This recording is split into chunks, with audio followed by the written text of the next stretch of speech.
Okay, तो हम यहाँ पे थे कि डार्क मैटर क्या होता है, राइट।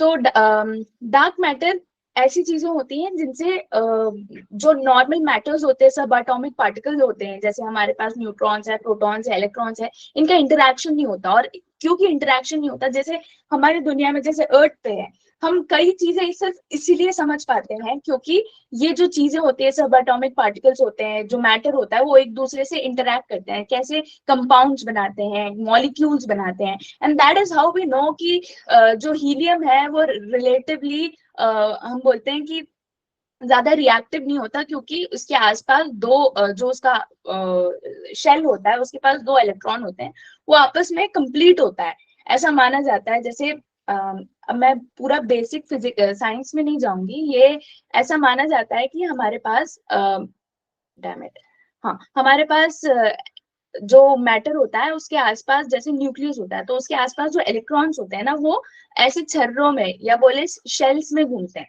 ठीक है। तो हर शेल में जो फर्स्ट शेल होता है, उस शेल के अंदर 2 इलेक्ट्रॉन्स अलाउड होते हैं, उसके नेक्स्ट वाले शेल के में 8 इलेक्ट्रॉन्स अलाउड होते हैं। तो जब कोई जो हमारा एलिमेंट होता है उसमें शेल का जो नंबर होता है, जैसे इनर मोस्ट में अगर 2 अलाउड है और वो 2 कंप्लीट है, तो उसे माना जाता है कि वो कंपैरेटिवली स्टेबल होता है। तो जो हमारा हीलियम होता है ना, वो कंपैरेटिवली स्टेबल इसीलिए होता है क्योंकि उसकी जो ओनली शेल होता है उसमें 2 इलेक्ट्रॉन्स प्रेजेंट रहते हैं। समझ में आई आपको बात? तो हमको आसपास अपनी चीजें जितनी भी होती है ना, हमको इसीलिए पता चलता है कि दे एग्जिस्ट बिकॉज ये एक दूसरे से रिएक्ट करते हैं, कुछ इंटरेक्शन देते हैं। बट डार्क मैटर और डार्क एनर्जी कोई इंटरेक्शन नहीं देते, और इसीलिए इनको डार्क बोला गया है। इसीलिए नहीं बोला गया है कि वो काले होते हैं दिखने में, इसलिए because we have very less knowledge about them. तो ये सब वही दिया है जो मैंने आपको बताया। Dark energy is the name given to the mysterious force that is causing the rate of expansion of the universe to accelerate over time. गया है कि जो बिग बैंग है, द ये बिग बैंग जो थ्योरी होती है, it tells us how the universe has actually was actually, मतलब कहाँ से उसका बर्थ स्टार्ट हुआ है, ये बिग बैंग थ्योरी बताती है। बट बिग बैंग के पहले क्या हुआ था, we are unaware about it, है ना। बिग बैंग के क्या के बाद जो बैंग हुआ था, उसके बाद क्या क्या हुआ है, हम उसके बारे में थोड़ी बहुत जानकारी है, ठीक है। तो जो हम ये जो हमारी जेम्स वेब टेलीस्कोप्स होती हैं, ये जो बड़ी बड़ी टेलीस्कोप्स होती है ना, उनसे हम फार ऑफ गैलेक्सीज को स्टडी करते हैं। तो जब फार ऑफ गैलेक्सीज को साइंटिस्ट ने स्टडी किया, तो उनको पता चला कि हमारी जो गैलेक्सीज हैं वो एक दूसरे से दूर जा रही है। दूर, वो उनको कैसे पता चला कि दूर जा रही है? एक इफेक्ट होता है known as red shifted Doppler effect, है ना। डॉपलर इफेक्ट कब काम आता है? जब हमको सोर्स, कोई आदमी यहाँ खड़ा है और वो किसी सोर्स, मतलब किसी लाउड स्पीकर को सुनने की कोशिश कर रहा है, राइट। तो अगर ये जो डॉपलर इफेक्ट होता है, वो बताता है कि अगर ये स्पीकर कहीं दूर चला जाए तो इस आदमी को ये साउंड वेव कितने देर में सुनाई देगी, या पास पहुंच जाए तो कितने देर में सुनाई देगी, इसके बारे में डॉपलर इफेक्ट बात करता है। और जब आपके डॉपलर इफेक्ट में जो आप जो भी जैसे जेम्स वेब टेलीस्कोप से हम रेडियो एक्सक्यूज मी हम रेडियो वेव्स को पढ़ते हैं। तो रेडियो वेव्स जब रेड शिफ्टेड दिखती है ना, मतलब थोड़ा सा आप बस ये समझिए कि रेड शिफ्टेड दिखती है। जब रेड शिफ्टेड दिखती है तो हमें समझ में आता है कि हम जिस सोर्स को पढ़ने की कोशिश कर रहे हैं, एक्सक्यूज मी, हम जो हम जो सोर्स को पढ़ने की कोशिश कर रहे हैं वो एक्चुअली हमसे दूर जा रहा है। तो ये होता है रेड शिफ्ट। ब्लू शिफ्ट इसका एक अपोजिट होता है। जब हम किसी चीज को पढ़ते हैं, जैसे टेलीस्कोप से हमें हमारी जो रीडिंग आई है, वो अगर ब्लू शिफ्टेड होता है तो हम मानते हैं कि हमारे जो सोर्स है जिसको हम पढ़ने की कोशिश कर रहे हैं, वो हमारे पास आ रहा है। तो ये जितने भी टेलीस्कोप से, इनसे जब पढ़ने की कोशिश की तो हमें समझ में आता है कि हमारी गैलेक्सीज हमसे दूर जा रही है। तो जब साइंटिस्ट को स्टडी किया उन्होंने, तो उनको समझ में आया कि there is a thing called as what, dark energy and dark matter, जो फोर्स करती है स्पेशली डार्क एनर्जी की गैलेक्सी है ना, एक दूसरे से दूर जाए, पास ना आए। ये ग्रेविटेशन का अपोजिट होता है। ग्रेविटेशन पुल करता है, डार्क एनर्जी फोर्स करती है कि आप एक दूसरे से अलग हुए। This is the reason, reason बोल रही, दिस इज द रीजन, जो हमारा डार्क एनर्जी होता है, this is the reason why our universe is expanding. I hope it is clear until here. फिर डार्क मैटर पे आते हैं। Dark matter does not interact with electromagnetic forces, it does not absorb, reflect और emit light, making it extremely hard to spot. ये मैं आपको बता रही थी कि इंटरेक्शन नहीं होता। About dark energy, universe has been known to be expanding as a consequence of a big bang about 14 billion years ago। तो हमारी यूनिवर्स की एज हम क्या मानते हैं, 14 बिलियन ईयर्स अगो एक जो जीरो एट टाइम था, जीरो एट टाइम, वहां पे एक एक एक जगह से एक बैंग हुआ जिसको हम बोलते हैं बिग बैंग, है ना। उसके पहले what was universe we are unaware of, पर यहाँ से हमारा जो ये जीरो एट टाइम था जहां से ये बिग बैंग हुआ, उसके बाद से हमारे यूनिवर्स की उत्पत्ति हुई, ऐसा माना जाता है। तो डार्क एनर्जी को पहली बार किसने हाइपोथेसाइज किया था? एल्बर्ट आइंस्टीन ने। मैं आपको लास्ट टाइम भी बता रही थी, he was way ahead of his time, right. तो फर्स्ट टाइम इनको हाइपोथेसाइज किया था एल्बर्ट आइंस्टीन ने 1917 में, और उनका मानना था कि कोई कॉस्मोलॉजिकल कांस्टेंट है जो इस डार्क एनर्जी को रिप्रेजेंट करता है।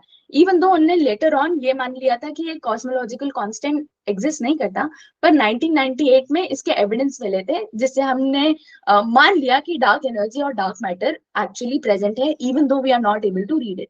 तो अब हम आते हैं what is LG detector. LG detector is LUX ZEPLIN detector, है ना।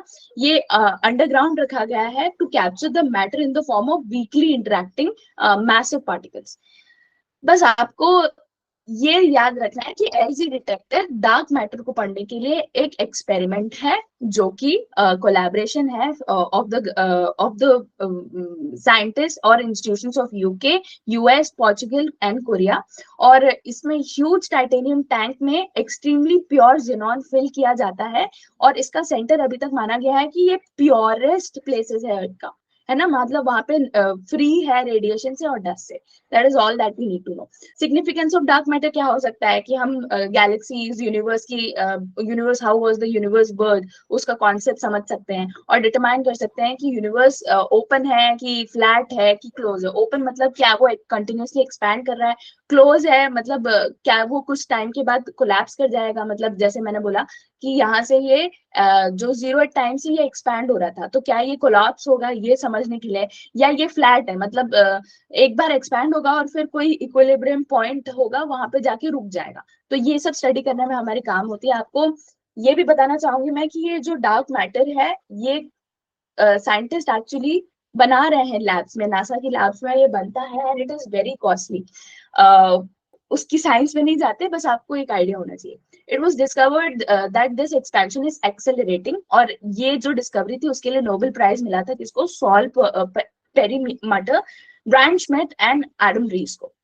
Okay, Earth records the shortest day. अच्छा, हम अभी तक हम माना जाता था कि जो अर्थ है हमारा, अर्थ इज स्पिनिंग, ये जो होती है ना स्पिन, ये अर्थ की जो स्पिन है, इसमें माना जाता था कि ये जो ये स्पिन है ये रिलेटिवली स्लो होती जा रही है।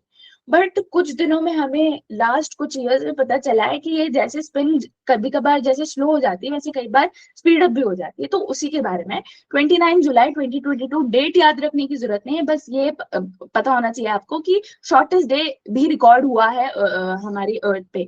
तो ये इसकी रीजंस क्या होती है? पॉसिबल रीजंस होंगी इनर एंड आउटर लेयर में जो कोर होती है हमारी, उसमें जो प्लाज्मा भरा होता है ना, तो उसमें जो चेंजेस हो रहे हैं उसका वो पॉसिबल रीजन हो सकता है। हमारे ओशंस पे जो टाइड्स आती है वो रीजन हो सकता है, क्लाइमेट चेंज रीजन हो सकता है, या दूसरा एक phenomena called as Chandler wobble. Chandler wobble क्या होता है? Chandler wobble is the change in the spin of Earth as it rotates on its axis. मतलब जो ये स्पिन होती है ना, मैंने ये बताया कि ऐसे रोटेट करती है अर्थ, राइट। तो ये जो स्पिन होती है ये कई बार चेंज हो जाती है। क्यों चेंज होती है? क्योंकि हमारी जो पोल्स होती है ना, जैसे ये नॉर्थ पोल है, ये मैंने बोला अभी ऐसे यहाँ पे इस पोजिशन पे, तो ये नॉर्थ पोल 20 किलोमीटर्स के रेडियस पे ऐसे घूमती रहती है नॉर्थ पोल। तो उसका कोई है ना फिक्स लोकेशन नहीं है हमारी अर्थ पे। जैसे ये नॉर्थ पोल है, फिर से बनाती हूँ डायग्राम। जैसे ये नॉर्थ पोल माना गया है, तो ये जो नॉर्थ पोल है ना, ये 20 किलोमीटर के रेडियस में ऐसे घूमती रहती है, और इसका साइकिल मारने का जो एक साइकिल ये कंप्लीट करती है 433 डेज में। तो ये जो हमारी नॉर्थ पोल है जो मूव कर रही है 20 किलोमीटर के रेडियस में, इसको हम बोलते हैं चैंडलर्स वॉबल। चैंडलर्स वॉबल इंपॉर्टेंट हो सकता है, ये डायरेक्ट क्वेश्चन भी हो सकता है, तो बस चैंडलर वॉबल पे आप ध्यान दीजिए क्या होता है। It is the movement of a north pole या पोल्स ऑन अर्थ, जो कि डिस्कवर किया था सेथ कार्लो चैंडलर ने इन 1890s, और इसका 433 डेज का क्या बोलते हैं टाइम पीरियड होता है। ओके तो जैसे मैं बोल रही थी कि अभी तक हमें पता था कि स्लो डाउन होता है, और इस स्लो डाउन को हमने रिकॉर्ड करने के लिए एक लीप सेकंड बताया था, है ना। जो अर्थ थी इसका मूवमेंट अराउंड इट्स स्पिन कभी कभार स्लो हो जाता है। तो इस स्लो डाउन होने के लिए कई बार क्या हो रहा था हमारा कि हमने लीप सेकंड करके एक चीज जो इंट्रोड्यूस की थी अपने कैलेंडर्स में। तो leap second was first introduced in 1972 by International Earth Rotation and Reference System Service. 27 leap seconds अभी तक एडेड हुए हैं सिंस 1972। लीप सेकंड्स आपको याद रखने क्या होते हैं कि कई बार जब हमारा अर्थ स्लो डाउन हो रही थी तो हमने एक लीप सेकंड करके कॉन्सेप्ट जो ऐड किया था अपने कैलेंडर्स में। क्यों? ताकि हम अपने एटॉमिक क्लॉक्स को और डिफरेंट क्लॉक्स जो है ना उनको उस हिसाब से सेट कर पाए। अब आप इमेजिन करिए कि 24 आवर्स हमारा होता है एक दिन। इसमें इमेजिन करिए कि हर दिन अगर 1 सेकेंड कम हो जाए तो कुछ दिनों के बाद ये सेकंड, जैसे एक महीने के बाद हमारे पास 30 सेकेंड्स एक्स्ट्रा हो जाएंगे ना। समझ रहे हैं आप ये बात? तो इसको बोलते हैं, हम क्या बोलते हैं, लीप सेकंड। अगर ये कम हो रहा है स्पीड इसकी, जैसे अर्थ की स्पीड अगर तेज हो गई जैसे इस केस में हो रहा था, ये वाले केस में, इस वाले केस में क्या हो रहा है, अर्थ की स्पीड तेज हो रही थी तो वो 1 मिली सेकेंड कम ले रहा था। जब अर्थ की स्पीड कम हो जाती है, मतलब ये जो स्पीड जो होती है जिस तेजी से ये जा रहा है 24 आवर से 1 सेकेंड या 1 मिली सेकेंड ज्यादा ले रहा है, तो इसको हम बोल रहे हैं कि पॉजिटिव ऐड होगा, राइट। तो अभी तक हम लीप सेकेंड ऐड करते थे, पर जब से हमारी जो अर्थ है वो स्पीड अप हुई है तब से हम नेगेटिव लीप सेकेंड्स भी अब हमें हो सकता है इंट्रोड्यूस करना पड़े। तो what is that you need to remember, Chandler's wobble. और लीप सेकेंड क्या है, ये एक ऐसी मिली सेकेंड या एक ऐसा सेकेंड होता है हमारे कैलेंडर में जो हम सेट करते हैं, जो हम इंट्रोड्यूस करते हैं so as to make the changes according to the changes in the spin of the earth. That is all that you need to know. I hope I am clear. ठीक है। और ये हम लीप सेकंड का introduction या negative leap second का introduction क्यों करते हैं, so as to set our atomic clocks, जिससे जो हमारी जीपीएस होती हैं या बाकी जो नेविगेशन सिस्टम्स होती हैं वो उस हिसाब से सेट हो पाए, है ना। तो बस that is all that you need to know. फिर हम आते हैं डार्ट पे। डार्ट किसका मिशन है? डार्ट है मिशन नासा का, ठीक है। और ये किसको स्टडी कर रहा था? DD, not actually study, actually आपको ये याद रखना है कि ये किससे रिलेटेड था, किन दो आई मीन चीजों से रिलेटेड था। एक था डिडीमॉस और उसका मून डायमॉर्फोस। ये क्या थे? एक बाइनरी एस्ट्रॉइड सिस्टम था। तो नासा का DART mission binary asteroid system Didymos और डायमॉर्फोस को स्टडी करने के लिए, नॉट स्टडी सॉरी, ये एस्ट्रॉइड्स जो होते हैं ना, अगर कई बार अगर ये बहुत तेजी से अर्थ की तरफ बढ़ जाएं तो they have the capacity of destroying the earth, है ना। तो ये हमारी उस समय हुआ था जब डायनासोर एग्जिस्ट करते थे and there was this big asteroid that collided with earth. और इतने बड़े जायंट जो ऑर्गेनिज्म थे वो पूरे दे वर ऑल, मतलब पूरे डिलीट हो गए हमारे अर्थ से। तो ये ऐसी सिचुएशन से आगे फ्यूचर में बचने के लिए नासा ने एक DART system double asteroid direction test task start किया था, जिससे ये इस एस्ट्रॉइड पे एक ऐसा मिसाइल या रॉकेट जैसी चीज भेजते थे जो इसके कोर पे जाके फूट जाती थी, ताकि इस एस्ट्रॉइड का जो ट्रेजेक्टरी है इसे हम चेंज कर पाए। और अगर ऐसा कोई पॉसिबिलिटी था कि वो अर्थ पे आके लगे तो हम इसकी ट्रेजेक्टरी चेंज करके अर्थ को सेव कर पाए। ये हो रहा है एक्चुअली यहाँ पे। तो डबल एस्ट्रॉइड सिस्टम्स क्या होते हैं? जैसे फॉर एग्जांपल आपने HCl वगैरह देखा होगा। HCl है ना, पोलर मॉलिक्यूल होता है, राइट। तो पोलर मॉलिक्यूल्स में क्या होता है, 2 मिनट, पोलर मॉलिक्यूल्स में क्या होता है ये मैं आपको एनालॉजी से समझाने की कोशिश कर रही हूँ। जैसे ये H है और ये क्लोराइड है। तो ये जो क्लोराइड होता है ना वो थोड़ा हैवी होता है। तो इनका जो सेंटर ऑफ मास होता है ना वो हैवी मास की तरफ टिल्टेड होता है। और जब ये किसी जैसे किसी चीज का लेट सपोज ये रोटेट कर रहा है, नॉट नेसेसरी लेट सपोज वो एटमॉस्फेयर में कहीं घूम रहे हैं, लेट सपोज, हाँ, तो अगर घूम रहे हैं तो ये सेंटर ऑफ मास के रिस्पेक्ट में ऐसे चक्कर मारते हैं, समझ में आया? तो अगर हम देखें, अगर ऐसा कोई होता, लेट सपोज एच एच है ना, अगर ऐसा कोई होता तो इसका सेंटर ऑफ मास एकदम बीच में होता, और जब ये रोटेट करते तो ऐसे सर्कल जैसे रोटेट करते हैं। बट क्योंकि इनका ये जो ऐसे अनइवन चीजें होती हैं, जैसे ये थोड़ा हल्का और ये थोड़ा भारी है, राइट, तो इस ऐसी चीजों में सेंटर ऑफ मास थोड़ा भारी चीज की तरफ टिल्टेड रहता है। उस केस में हमारा जो मूवमेंट होता है वो ऐसे सर्कुलर नहीं होता, बल्कि ऐसा एलिप्टिकल होता है ना, घूमता ऐसे जाता है ना। तो ऐसे जो दो एस्ट्रॉइड्स होते हैं जो किसी एक ऑर्बिट की जगह ऐसे सर्कल करते हैं कि उनके सेंटर ऑफ मास ये दिया हुआ है यहाँ पे, two asteroids that revolve around their centre of mass, है ना, उनको हम बोलते हैं डबल एस्ट्रॉइड्स, है ना। तो हमारे डिडीमॉस और डाइमॉर्फोस ये एक टाइप का डबल एस्ट्रॉइड था। That is all that we need to know. आगे बढ़ते हैं, stratospheric observatory for infrared astronomy, SOFIA mission, ये नासा का है। और सोफिया टेलीस्कोप पहली टेलीस्कोप थी जिसने पानी ढूंढा था मून पे, और ये पहली टेलीस्कोप है अगेन 2019 में जिसने डिस्कवर किया था हीलियम हाइड्राइड को। हीलियम हाइड्राइड क्या है? फर्स्ट मॉलिक्यूल था जो फॉर्म हुआ था यूनिवर्स में।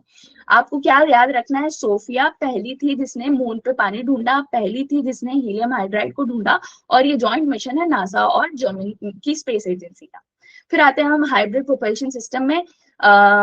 इसमें एज सच कुछ याद रखने की जरूरत नहीं है, आई मीन थोड़ा सरसरी निगाह डाल लीजिएगा कि हाइब्रिड प्रोपल्शन सिस्टम क्या होता है। ये जो इसमें जो सिस्टम होता है, जो मोटर यूज होता है, उसमें हाइड्रोक्सिल टर्मिनेटेड पॉलीब्यूटाडाइन, सी ऐसे बहुत चीजें याद रख सकते हैं अपन, पर ये इंपॉर्टेंट नहीं है, सरसरी निगाह डाल सकते हैं हम।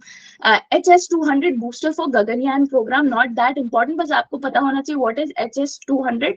तो ये एक रॉकेट था जो कि जो हेल्प करता है किसी भी रॉकेट को, मतलब जो ऑर्बिट पे प्लेस करने में हेल्प करता है ना, उसको बोलते हैं हम HS-200।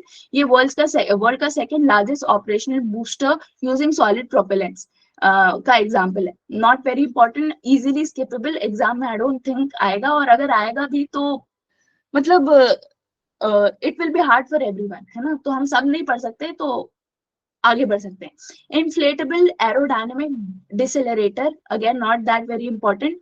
इसमें एक चीज इंपॉर्टेंट है, केवलर फैब्रिक। तो केवलर क्या है? It has properties of high tensile strength, toughness, thermal stability, मतलब कितना भी गर्म हो जाए, बहुत टेंसाइल होती है, बहुत टफ होता है, दैट इज केवलर फैब्रिक।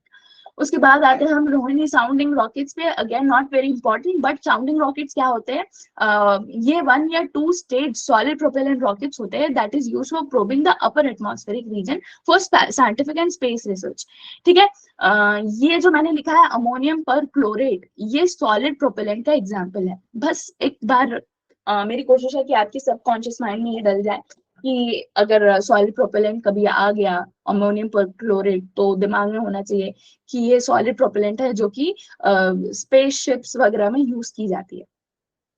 फिर रिसैट सैटेलाइट क्या है? रिसैट इंडिया की सैटेलाइट है, बस जरूरत नहीं इससे ज्यादा जानने की। आदित्य L1 मिशन, ये क्या है?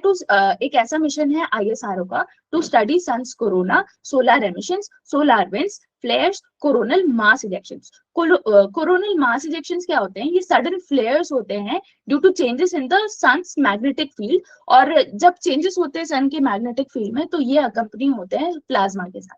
ठीक है, तो मतलब अकम्पनी होते हैं इन द सेंस, जैसे ही सन की मैग्नेटिक फील्ड किसी एक जगह पे चेंज हुई तो यहाँ से कुछ इजेक्शंस होते हैं, है ना, सन के कोरोना से कुछ इजेक्शंस होते हैं।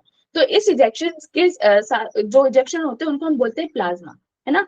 यही रीजन होता है, ये प्लाज्मा जो निकलते हैं because of the change in sun's magnetic field. जब ये अर्थ होता है ना, अर्थ के पोल से जब ऐसे निकलते हैं, दोनों पोल से, तो ये अपने एटमॉस्फेयर नाइट्रोजन और ऑक्सीजन के साथ इंटरैक्ट करते हैं, और ये जब नाइट्रोजन और ऑक्सीजन के साथ इंटरेक्ट करते हैं तो हमारे दोनों पोल्स पे बोरियोलस बनाते हैं, ऑरोरास बनाते हैं, सॉरी। तो जो नॉर्थ पोल में जब ये ऑरोरास बनाते हैं, जो बहुत सुंदर लाइट्स होती है ना, नॉर्थ लाइट्स और साउथ लाइट्स जैसे बोलते हैं हम, इतने प्रिटी होते हैं, ऐसा लगता है कि somebody has painted them। तो ये जो लाइट्स होती है ना नॉर्थ पे, इन्हें हम बोलते हैं ऑरोरा बोरियोलिस नॉर्थ पे, और जब वो साउथ पे होती है तो हम बोलते हैं ना aurora australis.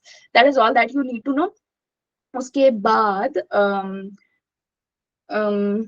Yes, space tech innovation network, SPIN, ये जो है ना स्पिन, ये एक क्या है, एक MOU है सोशल अल्फा से। सोशल अल्फा एक नॉन फॉर प्रॉफिट ऑर्गेनाइजेशन है इंडिया में। तो स्पिन क्या है, इंडिया की फर्स्ट डेडिकेटेड प्लेटफॉर्म है फॉर इनोवेशन, क्यूरेशन एंड वेस्टर development for the space entrepreneurial ecosystem. बस हल्की से आपको ये आइडिया होना चाहिए। सोलर इक्लिप्स बहुत बेसिक है, रिविजन कर लेते हैं हम। Moon gets in between earth and sun and moon का शैडो ऑन अर्थ, इस तरीके से मून आ जाता है बीच में और फिर वो शैडो क्रिएट करता है। तो डिफरेंट टाइप के सोलर इक्लिप्स कौन से होते हैं, टोटल सोलर इक्लिप्स, जो कि व्हेन मून, जो हमारा मून होता है वो पास होता है बिटवीन सन एंड अर्थ और कंप्लीटली ब्लॉक कर देता है किसको, फेस ऑफ अर्थ को। जब कंप्लीटली ब्लॉक कर देता है तो हम इसे बोलते हैं टोटल सोलर इक्लिप्स। टोटल मतलब बिल्कुल अंधेरा, कोई ऑप्शन नहीं है सन को देखने का। पार्शियल सोलर इक्लिप्स, जैसे हम जैसे अर्थ मून पे ऐसे क्रेसेंट शेप जो बनाती है ना, जो हमारा जो हम रोज देखते हैं कि चंद्रमा कभी ऐसा होता है, क्रेसेंट शेप का होता है, कभी आधा होता है, तो ये जो अर्थ के कारण बनता है ना, उसको हम बोलते हैं पार्शियल। तो वही जब मून आ जाता है ऐसे बीच में अर्थ के और सन हमें ऐसे क्रेसेंट शेप में दिखने लगता है, तो उसे बोलते हैं हम partial solar Eclipse. Annular solar Eclipse क्या होता है, annular solar Eclipse totally block नहीं करता सन को, थोड़ा सा ऐसे ब्लॉक करता है कि हमें मून दिखता है और उसके आसपास ऐसे थोड़ा सा सन दिखता है। और जब ये हमको ऐसा थोड़ा सा सन दिखता है तो ऐसा लगता है कि रिंग दिख रहा है मून के ऊपर, तो इसे बोलते हैं हम एन्युलर सोलर इक्लिप्स। और हाइब्रिड क्या होता है, जब टोटल और एन्युलर एक साथ होते रहते हैं, मतलब अंधेरा बट थोड़े देर के बाद हमें ऐसे रिंग दिखती है मून के आसपास सन की, तो ये हमारा बन जाता है व्हाट, हाइब्रिड सोलर इक्लिप्स। ठीक है। ब्लड मून क्या होता है, blood moon total lunar eclipse का टाइप होता है। जब टोटल, अच्छा इसमें आपको एक बात याद रखनी है कि जब, ये मैं आपको जूम करके दिखाती हूँ, देखिए, जब अर्थ आ जाती है मून को टोटली कवर करते हुए, तो जब ये एरिया पे मून होता है ना, तो ये होता है अम्ब्रा रीजन। अम्ब्रा रीजन क्यों बोलते हैं, क्योंकि यहाँ पे सन की कोई लाइट नहीं आएगी इधर। समझ में आ रही है आपको बात, कोई ऑप्शन नहीं है सन की लाइट को इधर आने का। But at the, oh shit, हाँ ठीक है, सन की लाइट को आने का कोई ऑप्शन नहीं है, तो ये होता है अम्ब्रा रीजन। बट ये वाला जो रीजन होता है जहाँ पे थोड़ा बहुत डिफ्रैक्शन से सन की लाइट पहुंच जाती है, तो उसे हम बोलते हैं पेनम्ब्रा रीजन।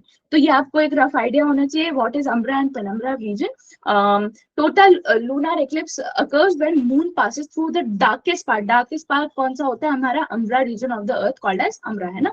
तो ब्लड मून क्या होता है, मतलब बिल्कुल ऑप्शन ही नहीं है यहाँ तक लाइट पहुंचने का।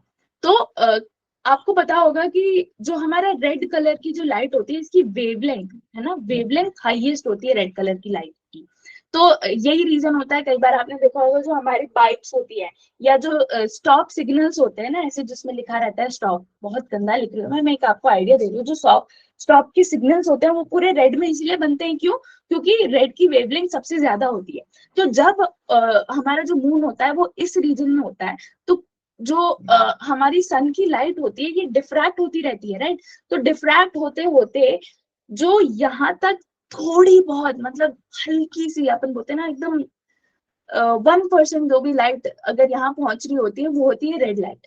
समझ में आ रही है बात, दो इट इज डार्क बट थोड़ी बहुत जो पहुंचती है वहां पे वो होती है रेड, है ना। तो जब हमारी मून पे रिफ्लेक्शन पड़ती है सन की in the umbra region, reflection मैं आपको समझाने के लिए बोल रही हूँ, इस रीजन पे अगर ये डिफ्रैक्शन होगी, जब यहाँ तक रेड कलर की लाइट पहुंचती है, तो जो हमारा मून होता है वो ऐसा दिखता है जैसे रेड कलर के, मतलब रेडिश ह्यू होता है उस पे, राइट। तो ऐसे मून को हम बोलते हैं रेड मून या ब्लड मून। ये आपको बस हल्का सा आइडिया होना चाहिए, ये सब मैं आपको बता चुकी हूँ सोलार मतलब पहले, तो आप रीडिंग कर लीजिएगा।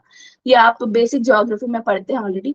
जियोमैग्नेटिक स्टॉर्म क्या है, ये NOAA जो है ये नासा की, आई थिंक यूएस की कोई एजेंसी है, तो इसलिए हमारे लिए इंपॉर्टेंट नहीं है। Geomagnetic storm is the disturbance of earth magnetosphere which is the area around the planet controlled by it's magnetic field. तो जैसे सन की मैग्नेटिक फील्ड होती है वैसे हमारे अर्थ की भी मैग्नेटिक फील्ड होती है। तो जो जियोमैग्नेटिक स्टॉर्म होता है, जब there is a disturbance in earth magnetosphere, तो हम इसे बोलते हैं जियोमैग्नेटिक स्टॉर्म, है ना। किसके कारण होता है ये? कई बार क्या होता है कि ये जो मैं बोल रही थी कोरोनल मास इजेक्शन, जो कि कोलाइड होते हैं अर्थ से, ये कॉज करते हैं जीएमएस को। समझ में आ रही है आपको बात? तो नॉर्मल केसेस में हमको ऑरोरा वगैरह दिखता है नॉर्थ और साउथ पोल पे, पर कई बार ये जो कोरोनल मास इजेक्शंस होते हैं ये इतने ज्यादा स्ट्रांग होते हैं कि हमारी जो सैटेलाइट्स हैं या जो हमारा अर्थ का नेविगेशन सिस्टम है या जो भी हमारे वेव बेस्ड जो टेक्नोलॉजीज है उस सबको कोलैप्स कर देती है, इतनी स्ट्रांग होती है। तो CFE is a large expulsion of plasma and magnetic field from earth corona. अच्छा, आगे हम देखेंगे व्हाट इज कोरोना। देखिए कोरोना, ये जो आउटर मोस्ट लेयर होती है ना, जो हम ऐसे ड्राइंग बनाते हैं, तो ये जो हम लाइन बनाते हैं ना, ये वाली लाइन, इसको हम बोलते हैं कोरोना। मतलब जहां से सन के आसपास की जो रीजन होती है ये होता है कोरोना। इससे थोड़ी सी अंदर, हल्की सी अंदर वाली रीजन होती है क्रोमोस्फीयर, एक्सक्यूज मी, और क्रोमोस्फीयर से अंदर वाली रीजन होती है हमारी फोटोस्फीयर। एक रफ आइडिया दे रही हूँ मैं आपको कि ये थोड़ा हम आगे पढ़ेंगे तो आपको समझ में आएगा कि मैं क्यों ये आपको बता रही थी। तो ये प्लीज याद रखिएगा। तो हम कोरोनल होल्स के बारे में आ रहे थे कि ये क्या है coronal holes. Phenomena of coronal holes in ultraviolet light are these, as these are typical to invisible eyes। जो कोरोनल होल्स होती है ना, ये नासा की सोलर डायनेमिक ऑब्जर्वेटरी है, ये पढ़ती जब है तो ये हमारी जो आईज होती है, eyes can only see visible light. Visible light में क्या होता है, ये जो विविग्योर कलर होता है, बाकी अल्ट्रा वायलेट, इंफ्रारेड और माइक्रोवेव्स, ये सब है ना हमारी आईज को इनविजिबल होती है। तो कोरोनल होल्स नासा ऑब्जर्वेटरी को कैसे स्टडी करती है, ये अल्ट्रा वायलेट लाइट के रीजन में रख के। ओके, उसके बाद आते हैं हम कोरोनल होल्स क्या होते हैं। ये region on Earth, sorry sun surface where fast solar wind gushes out into space. Why? Because they contain little solar material. इनका लोअर टेम्परेचर होता है एंड अपीयर मच डार्कर। मतलब जो सन है, सन के बाकी पोर्शंस के कंपैरिजन में यहाँ पे इसका जो क्या बोलते हैं टेम्परेचर होता है वो बहुत कम होता है, इसीलिए बाकी जो एरियाज होते हैं वो ग्लो करते हुए दिखते हैं और ये एरिया डार्क करते हुए दिखता है। आपको आगे ये देखिए, आ गया सनस्पॉट। सनस्पॉट और कोरोनल होल्स दोनों एक जैसे होते हैं। मतलब देखिएगा यहाँ पे ये भी डार्क अपीयर होते हैं। क्यों होते हैं? क्योंकि उनके पास ये कूलर रीजन होते हैं कंपेयर टू बाकी of the sun surface. But इन दोनों के बीच में डिफरेंस क्या होता है? कोरोनल होल्स ऐसे रीजन होते हैं सन के कोरोना पे जहां पे उनका टेम्परेचर कम होता है, बट सनस्पॉट्स ऐसे रीजन होते हैं सन के फोटोस्फीयर पे जहाँ पे कंपेयर टू अदर रीजन उनका टेम्परेचर कम होता है। तो ये थोड़ी सी आपको हल्की सी बात याद रखनी है, क्या कि what is the difference between coronal holes and sunspots. दोनों क्या है, कि relatively cool areas as they form where there is changes in the magnetic field of the sun. हल्का सा ये याद रखना है आपको। फिर हम आते हैं fast radio burst. Fast radio burst क्या है? ये ब्राइट रेडियोज है। माना जाता है कि जो रेडियो बर्स्ट होते हैं ये सब हमारी यूनिवर्स में है ना, एक बैकग्राउंड नॉइज होती है। Background noise in the sense हमको एक अनआइडेंटिफाइबल जगह से कुछ नॉइज हमारी जो टेलीस्कोप्स वगैरह होते हैं वो पिकअप करती है, जो कि हमको पता नहीं है कि, मतलब we don't know why that noise is present there. ठीक है, तो उसी टाइप में एक आती है हमारे पास fast radio burst. Fast radio burst क्या है? ब्राइट बर्स्ट है रेडियो वेव्स के whose duration lie in milliseconds, और इसी कारण इनको डिटेक्ट करना बहुत मुश्किल होता है क्योंकि इनका ड्यूरेशन होता है मिलीसेकेंड का, है ना। ये क्यों प्रोड्यूस होते हैं? क्योंकि astronomical objects with changing magnetic field, जैसे कोई बड़ा स्टार है, उसका एकदम से मैग्नेटिक फील्ड में सडन चेंज आया, तो वहां से एक जो बर्स्ट निकलती है उसको बोलते हैं हम फास्ट रेडियो बर्स्ट। ठीक है, हल्का सा आपको इसके बारे में पता होना चाहिए। अब आते हैं हम गामा रे बर्स्ट के बारे में। ये first of its kind detection हुआ है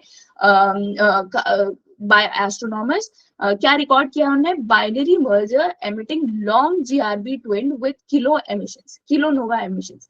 इसमें सबसे पहले हम जान लेते हैं कि किलोनोवा एमिशंस क्या होते हैं। किलोनोवा एमिशंस होते हैं, ये कब ओकर होते हैं? When two compact objects like binary neutron star और न्यूट्रॉन स्टार और neutron star and black hole collide with each other. मतलब कोई मैसिव गैलेक्टिक चीजें जैसे स्टार्स और न्यूट्रॉन स्टार्स या ब्लैक होल्स एक दूसरे से कोलाइड होते हैं। न्यूट्रॉन स्टार क्या होता है, ये ऐसे मैसिव स्टार्स होते हैं जो मैंने कल बताया था ना कि ये रन हो जाते हैं, मतलब फ्यूल उनमें खत्म हो जाता है, हाइड्रोजन और हीलियम जो फिजन और फ्यूजन जो होता है हमारे सन के कोर पे, किसी भी स्टार के कोर पे जो फ्यूजन और फ्यूजन होता है जिससे हमारा स्टार ग्लो करता हुआ दिखता है, वो जब उसमें फ्यूल खत्म हो जाता है तो ऐसे स्टार्स कौन से होते हैं, हमारे न्यूट्रॉन स्टार्स। तो ऐसी न्यूट्रॉन स्टार्स या ब्लैक होल्स जब कोलाइड होते हैं तो इनका जब मतलब कोलाइड होता है, आप सोच के देखिए कोई चीजें, बड़ी चीजें अगर कोलाइड हो तो जैसे दो कार्स होते हैं, कोलाइड होते हैं तो एक विस्फोट होता है ना, एक मैसिव डिस्ट्रक्टिव नॉइज होती है ना, तो उसी टाइप की चीज है ये गामा रे बर्स्ट, है ना। तो जब ये ऐसी मैसिव चीजें टकरा रही है तो ये गामा रे बर्स्ट को प्रोड्यूस करती है। तो गामा रे बर्स्ट क्या है, ये flashes of high energy radiation है जो अराइज होती है फ्रॉम एनर्जेटिक कॉस्मिक एक्सप्लोजन्स। ठीक है, ये आपको एक रफ आइडिया होना चाहिए। अच्छा, बेटल गीज क्या है, ये ब्राइट रेड सुपर जायंट है। सुपर जायंट क्या होता है, अगेन ये अलग अलग जैसे ह्यूमन लाइफ होती है तो ह्यूमन लाइफ में हम बोलते हैं चाइल्ड होता है, फिर टीनेजर होता है, फिर अडल्ट होता है, फिर बुढ़ापा आ जाता है ना, ओल्ड एज। तो सन की जो लाइफ साइकिल होती है वो यहाँ दी गई है कि ये स्टेलर नेब्यूला से इसका बर्थ होता है, फिर ये स्टार बनता है। मतलब ये दो अलग टाइप के, जैसे दो टाइप के बच्चे हैं, है ना, एक एक बदमाश या एक कह सकते हैं कि एक थोड़ा मोटा है, दूसरा पतला है ना। तो एनोलॉजी बताने की कोशिश कर रही हूँ मैं। तो ये जो हम बोल रहे हैं ना, थोड़ा मोटा वाला बच्चा होगा वो होगा मैसिव स्टार, और जो थोड़ा दुबला पतला बच्चा होगा वो होगा हमारा एवरेज स्टार। एनोलॉजी, बच्चा नहीं बोलना किसी के सामने, राइट। तो जब ये अपने डेथ स्टेज पे होता है, मतलब ये जब स्टार्स जब मरने की ओर, जब इनका फ्यूल खत्म होने लगता है तो ये रेड कलर की जायंट्स, मतलब रेड कलर के दिखने लगते हैं इनका। जैसे आपको सन अभी येलो बोलते हैं ना, येलो टाइप का दिखता है हमें, तो कुछ टाइम के बाद, मतलब हालांकि ये बहुत मिलियन ईयर्स के बाद होगा, पर कुछ टाइम के बाद हमारा सन भी ऐसे रेड दिखने लगेगा। तो ये होता है हमारा रेड जायंट। ठीक है, तो बेटल गीस के बारे में हम देख रहे थे। तो जो बेटल गीस है, बेटल गीस एक राइट सुपर जायंट है, रेड सॉरी एक ब्राइट रेड सुपर जायंट है जो कि जिसके ऊपर से just a minute, pen select कर लूं मैं, हाँ, जिसके ऊपर से सरफेस मास इजेक्शन हुआ है। सरफेस मास इजेक्शन जैसे मैं बोल रही थी, coronal mass ejection, right, CME. तो उसमें क्या हो रहा था, प्लाज्मा कि सन की सरफेस से प्लाज्मा छोड़ रहा था वो अपने अपने मतलब it was emitting out because of the changes in magnetic field. जब ये मैग्नेटिक फील्ड के चेंजेस मैसिव हो जाते हैं तो थोड़ा सा एमिट करने की जगह ये बहुत सारा एमिट कर देता है। तो जब हम बहुत सारा एमिट कर देते हैं तो इसे बोलते हैं सरफेस मास इजेक्शन। तो अब ये बेटल गी स्टार पे यही हुआ है, सरफेस मास इजेक्शन हुआ है 400 billion times more than typical event of other stars. तो उससे क्या हुआ है, उसके पूरे जो उसकी फ्यूल खत्म हो गई। एक्चुअली हो क्या रहा है, यही हो रहा है ना कि अपने अपने अपने अंदर से प्लाज्मा छोड़ रहा है। तो देखिए, मास can neither be created nor be destroyed, ये एक मतलब एक अपन बोलते हैं ना, ऑलवेज ये स्टेटमेंट हमेशा ट्रू होता है। तो अगर किसी चीज से प्लाज्मा निकल रहा है तो यहाँ से उसका मैटर तो खत्म हो रहा है ना, समझ में आ रही है बात। तो यही हो रहा है, इसने इतना सारा एमिट कर दिया है कि अब ये मतलब ऑलमोस्ट अपने डेथ स्टेज पे आ गया है। तो when star expels large amounts of plasma and magnetic field, SME happens. Okay, white dogs क्या है, यहाँ पे जब एकदम एंड स्टेज होता है, एकदम मर बिल्कुल खत्म हो गया फ्यूल, तो हम बोलते हैं इसे व्हाइट डॉग्स। डॉग्स किसको, स्टार्स को, बिल्कुल खत्म हो गया है, वही दिया है, ये देखिए, burned up all the hydrogen and helium. फिर आते हैं हम सैटर्न के मिस्टीरियस रिंग्स एंड टिल्ट पे। ये भी बेसिक ज्योग्राफी है, क्या है सैटर्न, हमारा सेकंड लार्जेस्ट प्लैनेट है। अभी बीच में इसके पास सबसे ज्यादा मून हुए थे, बट अभी फेब्रुअरी में अगेन जुपिटर हैज सबसे ज्यादा मून, है ना। तो ये बात आपको ध्यान रखनी है, अभी वापस जुपिटर के पास लार्जेस्ट मून है। और ये क्रिसालिस जो है, ये आपको याद रखना है कि ये मून का एक सॉरी सैटर्न का एक मून है।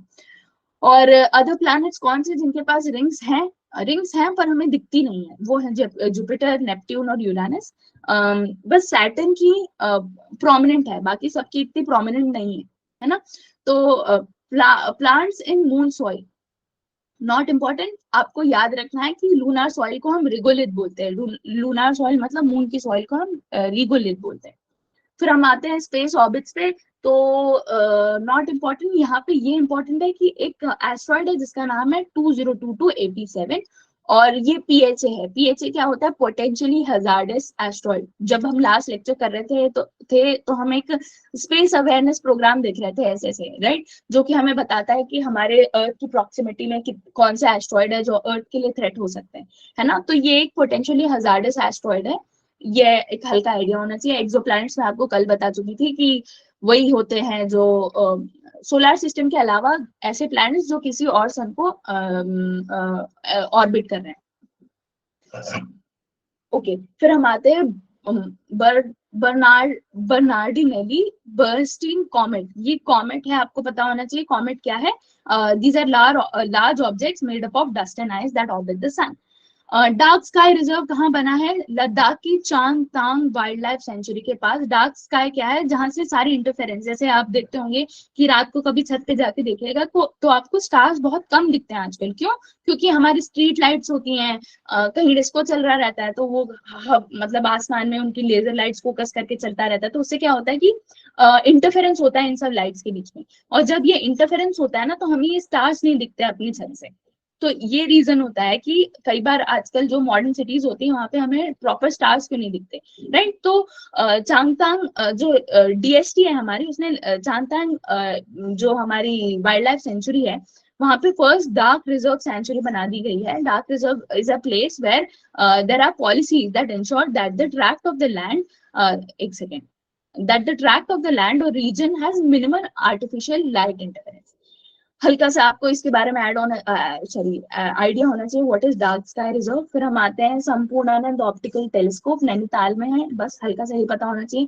अच्छा, सरस एंड ये जो सरस 3 टेलीस्कोप है, sharp antenna measurement of the background radio spectrum, इसका फुल फॉर्म आपको पता होना चाहिए।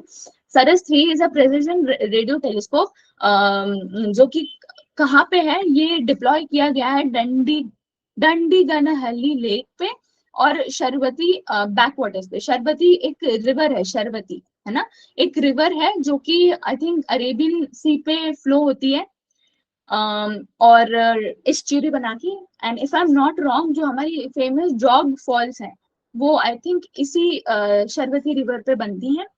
और अच्छा, इसको याद रखने का, इसकी जो ट्रिब्यूटरीज है इतनी इंपॉर्टेंट नहीं है पर एक हम पढ़ रहे हैं तो चलिए रिवाइज कर लेते हैं। तो जो शरबती है इसकी जो ट्रिब्यूटरीज होती है ना, एक बात हमेशा नोट करिएगा कि इसका ट्रिब्यूटरी हमेशा होल से मतलब इसके लास्ट में होल होता है, जैसे नंदी होल, फिर एक नागदी होल, ऐसे मतलब ट्रिब्यूटरीज के नाम होल से एंड होते हैं। ये आपको थोड़ा सा मतलब क्या बोलते हैं, एमसीक्यू वगैरह सॉल्व करने में हो सकता है काम आ जाए। तो ये जो सेरेस टेलीस्कोप है ये फर्स्ट टेलीस्कोप है जिसने एक रिक्वायर्ड सेंसिटिविटी अचीव कर ली है, ताकि जो फेंट रेडियो सिग्नल्स है वो भी उसे रिकॉर्ड कर पाए। तो सेरेस का फुल फॉर्म, थोड़ा सा शरबती के बारे में आपको आइडिया होना चाहिए। और ये क्या है कि एक टेलीस्कोप है, रेडियो टेलीस्कोप, बहुत प्रिसाइज टेलीस्कोप है, ये पता होना चाहिए आपको। उसके बाद हमारे लिक्विड मिरर टेलीस्कोप पे, ये इंडिया का और एशिया का लार्जेस्ट लिक्विड मिरर टेलीस्कोप है। कहाँ पे? देवस्थल ऑब्जर्वेटरी यूके में, ARIES Aryabhatta research institute of observational science पे डिप्लॉय की गई है। और ये जॉइंट ऑपरेशन है इंडिया, बेल्जियम और कनाडा का।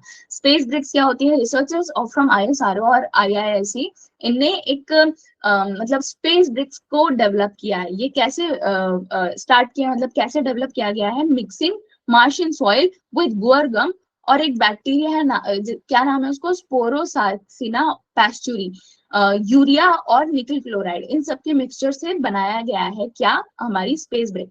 अच्छा, आपने अभी हम देख रहे हैं कि बहुत ज्यादा स्पेस में मैन मिशन जा रहे हैं।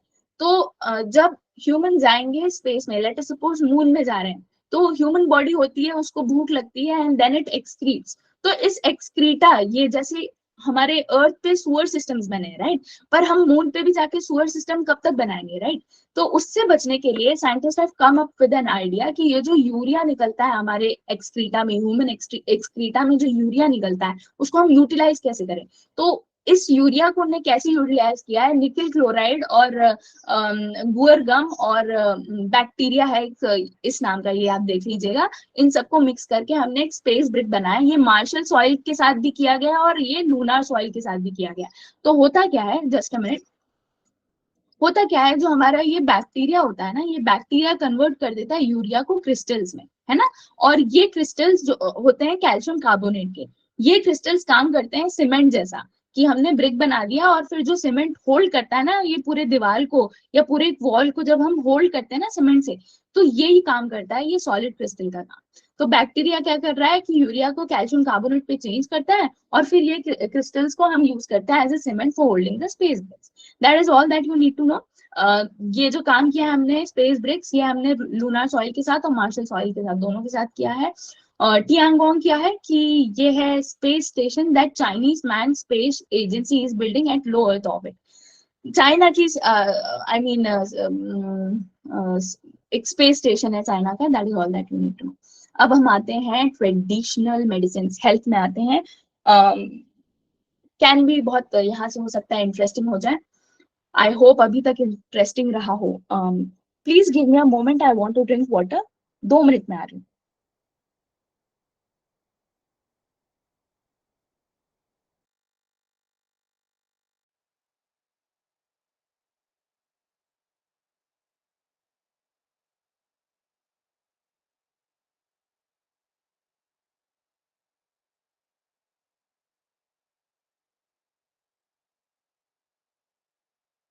Thank you for waiting patiently. हम स्टार्ट करते हैं अर्थ हेल्थ पे स्टार्ट करते हैं। तो हमारा फर्स्ट टॉपिक है ट्रेडिशनल मेडिसिन।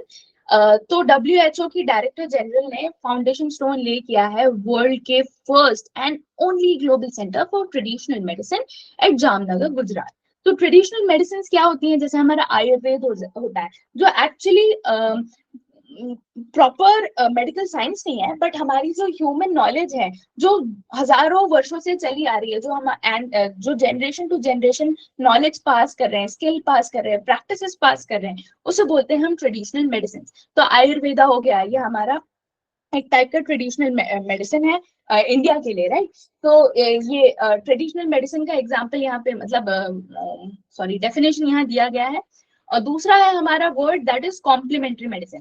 तो कॉम्प्लीमेंट्री मेडिसिन क्या होती है? Alternative medicine that refers to health care practices that are not part of country's own tradition or conventional medicine। इसको कैसे समझे? जैसे अमेरिका है ना, अमेरिका में है रेड इंडियंस। रेड इंडियंस माने जाते हैं कि ये नेटिव्स होते हैं अमेरिकन सॉइल की। एक्चुअली जो नेटिव अमेरिकन हैं, जो एक्चुअली नॉर्थ अमेरिका के पार्ट हैं, जो ये जो फ्रांस या दूसरे जो जितनी कॉलोनीज थी जिनने अमेरिका को कॉलोनाइज किया था, जिसमें फ्रांस था, यूके था, जर्मनी था, जितनी भी कंट्रीज थी, उनके अलावा जो एक्चुअली अमेरिकन, जो नॉर्थ अमेरिका के जो नेटिव वासी थे, है ना, जो ट्राइबल लोग थे, उनको बोलते हैं रेड इंडियंस। तो उनके पास भी अपना कुछ है, ऐसा नॉलेज होगा ना, ट्रेडिशनल स्किल सेट होगा ना, जो वो फॉलो करते होंगे। तो अमेरिकन के लिए रेड इंडियंस का जो ट्रेडिशनल स्किल सेट है, जिससे वो क्या बोलते हैं, ये जो वो सॉरी जो मेडिसिन बनाते हैं उन लोग रेड इंडियंस, वो अमेरिकन के लिए हो जाएगा उनका ट्रेडिशनल मेडिसिन। बट आयुर्वेदा उनके लिए हो जाएगा कॉम्प्लीमेंट्री मेडिसिन। सॉरी, आयुर्वेद हो जाएगा उनके लिए कॉम्प्लीमेंट्री मेडिसिन। समझ में आ रही है आपको बात? थोड़ा सा एनालॉजी बिठाने के लिए देखते हैं, आयुर्वेद हमारे लिए क्या होगा? Traditional medicine. और रेड इंडियंस का कोई जो ट्रेडिशनल मेडिसिन होगा वो हमारे लिए हो जाएगा कॉम्प्लीमेंट्री मेडिसिन। बस आपको ये थोड़ा सा रफ आइडिया होना चाहिए। India's traditional and complementary medicine consist of AYUSH. AYUSH क्या है? आयुर्वेदा, योगा, यूनानी, सिद्धा, होम्योपैथी एंड सोआ रिग्पा। अच्छा, सोआ रिग्पा क्या है? सोआ रिग्पा है ना, सेंट्रल एशिया का माना जाता है कि ओल्डेस्ट, मतलब इसका नाम होता है, मतलब हम जिस आमची सिस्टम करके है, ये बहुत प्रोमिनेंट एक सिस्टम है। आयुर्वेद से बहुत इसकी चीजें कॉमन रहती हैं। आमची सिस्टम बोलते हैं ये, जो हमारी चाइना है, मंगोलिया है, नेपाल है, भूटान है, तो ये जो एरियाज है सेंट्रल एशिया के, यहाँ पे ये, एक्सक्यूज मी, सोआ रिग्पा बहुत फेमस है, आमची सिस्टम ऑफ मेडिसिन बोला जाता है। ये oldest living as well as well documented medical tradition माना गया है। और ये फेमस है इन, मैं बता चुकी हूँ आपको, in the parts of China, और थोड़ा हिमाचल प्रदेश, जो हमारे हिली एरियाज है ना, वहां पे फेमस है। भूटान वगैरह, जब सेंट्रल एशिया, मंगोलिया, थोड़ा बहुत जो हमारा रशिया है, उसके लोअर सदर्न पार्ट में भी ये फेमस है। तो एक रफ आइडिया कि व्हाट इज सुआ रिग्पा। फिर बस इसमें यही इंपॉर्टेंट है। ये सब क्या है, ये सब ये है कि आयुष मिशन, ये हमने क्या किया है, ये आपको है ना, देखिए ये इसके नाम ऐसे हैं कि आपको ये पढ़ के समझ में आ जाएगा कि मिनिस्ट्री ऑफ आयुष के अंडर है और क्या काम होगा इनका, यही ट्रेडिशनल और कॉम्प्लीमेंट्री मेडिसिन से रिलेटेड काम होगा, है कि नहीं। तो अब हम आगे बढ़ते हैं। जो हमारे मिनिस्ट्री ऑफ आयुष है और food safety and standards authority of India formulated regulations for Ayurveda आहार प्रोडक्ट्स। तो रेगुलेशंस फॉर्मुलेट किए गए हैं इन दोनों, एक मिनिस्ट्री और एफएसएसएआई के द्वारा। इसके अंडर एक स्पेशल लोगो है जिसका नाम है आयुर्वेद आहार। तो किसी पैकेट के ऊपर अगर ये लोगो बना होगा तो हमें इससे आसानी होगी ना आइडेंटिफिकेशन में। जैसे हम, वो होता है ना ऑर्गेनिक प्रोडक्ट्स, तो ऑर्गेनिक प्रोडक्ट्स का एक मार्क होता है, मैं उसका नाम भूल रही हूँ, एक पीओपी का मार्क होता है और एक नाम याद नहीं आ रहा यार मुझे, देख लीजिएगा आप ये। तो उस मार्क से एक ऐसे एग्जांपल होता है एग मार्क, है ना। तो ये सब हमको ऑथेंटिसिटी बताता है हमारे प्रोडक्ट का। तो वैसे ही ये जो है आयुर्वेदा आहार का जो लोगो होगा अगर किसी पैकेट पे लगा है तो ये ऑथेंटिसिटी बताएगा कि हाँ ये एक आयुर्वेदिक फूड है, आयुर्वेद बेस्ड एक फूड है, राइट। तो आयुर्वेदा आहार में क्या इंक्लूड नहीं होगा, Ayurvedic drugs, proprietary Ayurvedic medicine या मेडिसिनल प्रोडक्ट्स, कॉस्मेटिक, नार्कोटिक्स या ऐसे सब्सटेंसेस और हर्ब्स जो आयुर्वेद में मेडिसिन के तौर पे यूज किया जाता है। तो क्या आयुर्वेद आहार में पूरी आयुर्वेदिक चीजें आई मीन सब्स्यूम होंगी? नहीं, कुछ सिर्फ कुछ चीज होंगी। इस पे ब्लैंकेट स्टेटमेंट नहीं लगा सकते। तो अगर इनकेस एमसीक्यू आ जाता है तो you should have this idea कि ऑल पे नहीं है, ये सिर्फ कुछ प्रोडक्ट्स पे मिलता है आयुर्वेद आहार। अच्छा, उसके बाद आते हैं हम ट्रेडिशनल नॉलेज डिजिटल लाइब्रेरी पे। ये एक डेटाबेस है जो कि 2001 में बनाया गया था, किसके द्वारा, सीएसआईआर और मिनिस्ट्री ऑफ आयुष के द्वारा। काय के लिए इंफॉर्मेशन रहता है इसके पास आयुर्वेद, यूनानी, सिद्धा, सुआरिकपा और योगा के बारे में 5 इंटरनेशनल लैंग्वेजेस में, जिसका नाम है English, German, French, Japanese and Spanish. Okay, आगे बढ़ते हैं हम। नेक्स्ट है pharmacopoeia commission of India, medicine, Indian medicine and homoeopathy. What do you need to remember in this कि ये मिनिस्ट्री ऑफ आयुष के अंडर आता है। और सोसाइटी रजिस्ट्रेशन एक्ट ऑफ 1860 उस पे एक सब उस पे उसने अपना क्या बोलते हैं रजिस्टर्ड है अकॉर्डिंग टू दैट एक्ट, और एक सब ऑर्डिनेट ऑफिस है under the ministry of Ayush. अब हमने यहाँ पे ट्यूबरक्यूलोसिस, हमने शायद पिछली क्लासेस में भी देखा था कि हमारी जो नेशनल प्लान है ट्यूबरक्यूलोसिस को खत्म करने का वो 2025 है, जबकि वर्ल्ड प्लान है 2030 अकॉर्डिंग टू एसडीजीज। तो कुछ गाइडलाइंस निकाली हैं डब्ल्यूएचओ ने ताकि हम अपने इंडिया नेशनल स्ट्रेटेजिक प्लानिंग को थोड़ा एड कर पाए वो हमें। तो ये जो लिखा है ना स्मार्ट, ये मैंने एक्चुअली देखा जाए तो प्रेजेंस पॉइंट ऑफ व्यू से इम्पोर्टेंट नहीं है, ये इम्पोर्टेंट है क्या बोलते हैं, I am sorry, I am missing the point, important है मेंस के हिसाब से। ऐसे वर्ड्स आप अगर अपने आंसर्स में लिखेंगे ना मेंस में, स्मार्ट लिख दिया उसके बाद लिख रहे हैं specific, measurable, attainable, realistic and time bound criteria, ऐसी चीजें लिखेंगे आपको बेटर मार्क्स मिलेंगे। You need to stand out, right. तो क्योंकि उनके पास इतनी कॉपीज होती हैं कि हर चीज में सिमिलर टॉपिक्स, सिमिलर आंसर्स होते हैं, तो how do you stand out by writing these words. Okay, तो ट्यूबरक्यूलोसिस का क्या कॉज करता है, माइकोबैक्टीरियम ट्यूबरक्यूलोसिस यूजुअली अफेक्ट करता है लंग्स को। तो जब ये अफेक्ट करता है लंग्स को तो हम इसे बोलते हैं पल्मोनरी टीबी, और जब ये लंग्स के अलावा अदर ऑर्गन्स को अफेक्ट करते हैं तो हम इसे बोलते हैं एक्स्ट्रा पल्मोनरी टीबी। इसका प्रिवेंशन है BCG vaccine, bacille, Calmette and Guerin vaccine, जो कि बच्चों को at the time of birth में दिया जाता है। हम ये आगे पढ़ेंगे, एक एएमआर करके एक टॉपिक होगा, नेक्स्ट ही टॉपिक है ना। तो ये हमारे आजकल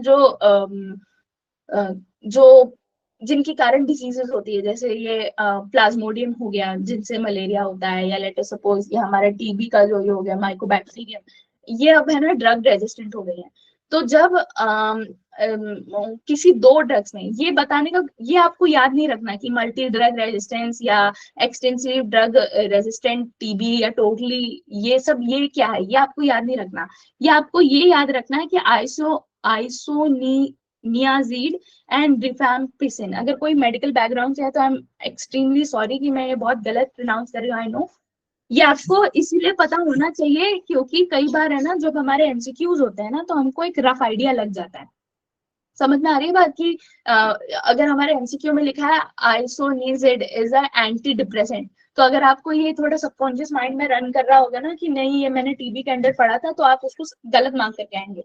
समझ में आ रही, मतलब आपका एमसीक्यू सही जाएगा। तो इसीलिए थोड़ा आपको आइडिया होना चाहिए कि isoniazid and rifampicin, oh god, ये दोनों क्या है, ये टीबी से रिलेटेड एंटी टीबी ड्रग्स है। ओके अब आगे यहाँ पे कुछ हमारे स्टेप्स दिए गए हैं ट्यूबरकुलोसिस को एलिमिनेट करने के, नेशनल स्ट्रेटेजिक प्लान, फिर Niksha portal, this and that. हल्का सा आपको आइडिया होना चाहिए, निक्षा पोर्टल के बारे में आइडिया होना चाहिए क्योंकि ये नेशनल टीबी इंफॉर्मेशन सिस्टम है, जो कि एक नेशनल डेटा रिपोजिटोरी आई मीन है अबाउट द टीबी पेशेंट्स। मतलब कंट्री में कितने टीबी पेशेंट्स हैं, उन लोग कौन सी दवाइयां चल रही हैं, क्या वो इस वाले मतलब ये ड्रग रेजिस्टेंट टीबी के शिकार है क्या, उस टाइप का डेटा उसमें रहेगा। निक्षय पोषण योजना किसके अंडर किसकी स्कीम है, ministry of health and family welfare की। और इसमें इंपॉर्टेंट ये है, कई बार हो सकता है एग्जामिनर पूछ ले कि ये सिर्फ फाइनेंस करता है बाय गवर्नमेंट ऑफ इंडिया या फाइनेंस कर रहा है, तो नहीं, ये जॉइंट फाइनेंस किया जाता है by government of India and world bank not WHO, है ना, world bank, please keep that in mind. फिर हम ये थोड़ा सा आ जाते हैं बी पैल पे। ये सब बकवास आप चाहिए तो पढ़ लीजिएगा। बी पैल क्या है आपको ये पता होना चाहिए कि ये एक ऑल ओरल 3 ड्रग रेजिमेन है that is used to treat people with highly drug resistant forms of TB. तो बी पैल क्या है, it is a treatment for TB, है ना, ये आपको आइडिया होना चाहिए। अच्छा पैथो डिटेक्ट क्या है, ये first indigenous TB detection kit है। और मॉस्को डिक्लेरेशन किससे रिलेटेड है, टू एलिमिनेट टीबी। तो ये थोड़ी चीजें हैं जो आपको पता होना चाहिए। टीबी ये वाला जो पार्ट मैंने अभी टीबी के अंदर बताया आपको, ये प्लीज अच्छे से पढ़िएगा कि ओके, प्लीज अच्छे से पढ़िएगा क्योंकि समटाइम्स है ना, हो सकता है डायरेक्ट क्वेश्चन आ जाए या एलिमिनेशन में काम आ जाए। फिर हम आते हैं एंटी माइक्रोबियल रेजिस्टेंस में, जो मैं एएमआर कह रही थी ना। अच्छा आप में से किसी ने एवोल्यूशन देखा होगा, तो एवोल्यूशन एक अच्छी बहुत अच्छी मूवी है ना, देखा होगा तो आपको एक रफ आइडिया होगा कि कई बार क्या होता है कि हम बोलते हैं जैसे हमारा कोई बैक्टीरिया है ना, तो कई बार बोला जाता है कि आप कंटिन्यूअसली जब किसी एक ड्रग को यूज करते हैं ना, तो ये बैक्टीरिया हो जाता है रेजिस्टेंट टू दैट ड्रग, है ना। तो आफ्टर जनरेशन, आपको फॉर एग्जाम्पल मैं आपको बताती हूँ, मेरे पास अभी कोई एनालॉजी आ नहीं रही है इस रिलेशन में। मॉस्किटोज देखे आपने, देखना आपने देखे होंगे ऑफ कोर्स, मैं एक बात कह रही हूँ कि जब आपने घर में मच्छर देखे होंगे, अगर आपने 3-4 महीने तक अगर ऑल आउट यूज किया है, तो चौथे महीने के बाद ऑल आउट उनपे वर्क नहीं करता। 4 महीना भी मैं ज्यादा बोल रही हूँ, 1-2 महीने के बाद ऑल आउट उनपे वर्क नहीं करता। तो जब ये वर्क नहीं करता ना, तो आप किसी और कंपनी पे चेंज करके देखिए, मैक्सो लेके देखिए, तो फिर ये करने लगता है। फिर ये 2 महीने बाद मैक्सो भी यूजलेस हो जाता है। तो ये क्या हो रहा है कि हमारे जो मच्छर होते हैं वो रेजिस्टेंट हो जाते हैं ऑल आउट से, मतलब वो जो जो भी केमिकल छोड़ता है ना, वो रेजिस्टेंट हो जाते हैं, फिर उनकी बॉडी को वो इफेक्ट नहीं करता। समझ में आ रही है बात। तो इसी टाइप की कुछ चीज है, ये एनोलॉजी में बिठाने के लिए कोशिश कर रही हूँ ताकि आपको समझ में आए कि एएमआर क्या है ना। तो एएमआर क्या है कि एंटी माइक्रोबियल रेजिस्टेंस है, जो कि एबिलिटी होती है माइक्रो ऑर्गेनिजम्स की like bacteria, viruses and some other parasites to stop an anti microbial drug from working against it. मतलब समझ चुके हो ना आप, थोड़ा सा एक रफ आइडिया लग गया होगा कि मैं किस बारे में बात कर रही हूँ। तो डब्ल्यूएचओ ने क्या बोला है कि AMR is one of the top global public health threats, इससे बड़ा थ्रेट है नहीं अकॉर्डिंग टू व्हाट डब्ल्यूएचओ। अच्छा ये ग्लास रिपोर्ट क्या है जो डब्ल्यूएचओ पब्लिश करता है, please keep this in mind. GLASS report कौन पब्लिश करता है, डब्ल्यूएचओ, ठीक है। ग्लास का फुल फॉर्म है global anti microbial resistance and use of surveillance system. Not very important but can be helpful in eliminating few questions, right, few statements. तो aim क्या है ग्लास का, to provide standardise approach to the collection and analysis of AMR data. और 2022 में पहली बार antibiotic consumption eight national level इस चीज को ऐड किया गया। तो इम्पैक्ट क्या हो सकते हैं एएमआर के, inability to treat a common infection. देखिएगा कॉमन कोल्ड, हम लोग इतना एंटीबायोटिक ले लेते जबकि उनको पता है कि कोल्ड होता है वायरस के कारण, उसके बाद भी हम एंटीबायोटिक ले रहे हैं, है ना। तो ये मतलब एक एएमआर से एएमआर का इम्पैक्ट ये है कि ये कई बार इनेबिलिटी हो जाती है टू ट्रीट इन्फेक्शंस, थ्रेट बढ़ जाता है। अगर हमारे पास ऑर्गन ट्रांसप्लांट हो रहा है और उसकी बॉडी जो पर्टिकुलर बॉडी में कोई इन्फेक्शन हो रहा है, क्या बोलते हैं ऑपरेशन के बाद, अगर वो बैक्टीरिया या जो भी चीज है, माइक्रो ऑर्गेनिज्म है, अगर वो एएमआर मतलब उस पर कोई ड्रग वर्क नहीं करती, तो it can be dangerous to the life of the patient, right. तो ये बात है। तो एएमआर के ग्लोबल ये सब इम्पोर्टेंट नहीं है। ये थोड़ा सा इम्पोर्टेंट है कि एफएसएसएआई ने गाइडलाइंस लिमिट की निकाली है for limiting the antibiotic use in food production, एक सेपरेट H1 शेड्यूल। तो H1 शेड्यूल किससे रिलेटेड है? ड्रग एंड कॉस्मेटिक रूल्स में इनकॉर्पोरेट किया गया है to regulate the sale of antimicrobials, है ना। तो एफएसएसएआई ने इसकी गाइडलाइंस निकाली है कि, और शेड्यूल H1 में डाला गया है कुछ ड्रग्स को to regulate the sale of antimicrobials, मतलब आपको डॉक्टर के प्रेस्क्रिप्शन के बगैर एंटीमाइक्रोबियल जैसे एंटीबायोटिक है, एंटीवायरल नहीं मिलेगा। अच्छा, हमारे पास 4 प्रायोरिटी बैक्टीरियल पैथोजेंस है। कौन कौन से? स्ट्रेप्टोकोकस न्यूमोनिया, जिनके कारण न्यूमोकोकल डिसीजेस होते हैं। हेमोफीलिया इन्फ्लुएंजा टाइप बी, जिनके कारण ये एचआईवी होता है। माइकोबैक्टीरियम ट्यूबरकुलोसिस, जिसके कारण ट्यूबरकुलोसिस होता है। और सैल्मोनेला टाइफी, जिसके कारण टाइफॉइड होता है। ये है हमारे प्रायोरिटी बैक्टीरियल पैथोजेंस, जिसके अगेंस्ट हमारे पास क्या है? अवेलेबल है वैक्सीन। पर जो करंट बीसीजी वैक्सीन है, जो कि डीबी के अगेंस्ट, टीबी के अगेंस्ट यूज की जाती है, वो एडिक्वेट नहीं है। आपने सुना होगा कि पोलियो पोलियो में सुना होगा कि हमने पोलियो मुक्त भारत, है ना, ये देखा होगा आपने। पर ये आपको मैं एक डेटा बताना चाहती हूँ कि इंडिया ने, जो पोलियो नेचुरली होता है लोगों को, उससे मुक्त है भारत। पर कई बार है ना, जो वैक्सीन के कारण भी लोगों को पोलियो हो जाता है, मतलब वैक्सीन खाने के कारण। वैक्सीन है ना, जैसे मैं बता रही थी कि जो भी हमारा पैथोजन होता है, उसका है ना एक डेड मटेरियल हम वैक्सीन के तौर पे अपने बॉडी में इंजेक्ट करते हैं। बट कई बार है ना, जैसे कुछ अगर इस आई मीन बैक्टीरिया को अगर ये ढंग से मार नहीं पाए, डेड ना हो, और वो लाइव पोर्शन में अगर वैक्सीन के थ्रू बॉडी में एंटर कर जाए, तो वैक्सीन के काम करने की जगह ये डिसीजेस दे देते हैं, है ना। तो पोलियो मुक्त भारत नेचुरल पोलियो से मुक्त हुआ है भारत। जो वैक्सीन के कारण होता है, उसके कारण मुक्त नहीं हुआ है अभी भारत। ये आपको याद रखना है। कई बार है ना, ब्लैंकेट स्टेटमेंट देने की पॉसिबिलिटी है कि ऑल पोलियो से, मतलब पोलियो मुक्त है प्रॉपर भारत, है ना। प्रॉपर ऐसा नहीं होगा, ऑल नहीं है, कुछ टाइप के हैं जो नेचुरली होता है, उन्हीं से मुक्त है भारत।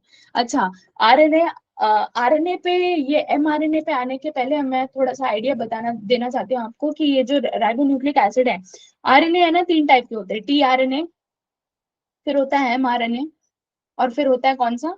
आरआरएनए। ये याद रखना है आपको।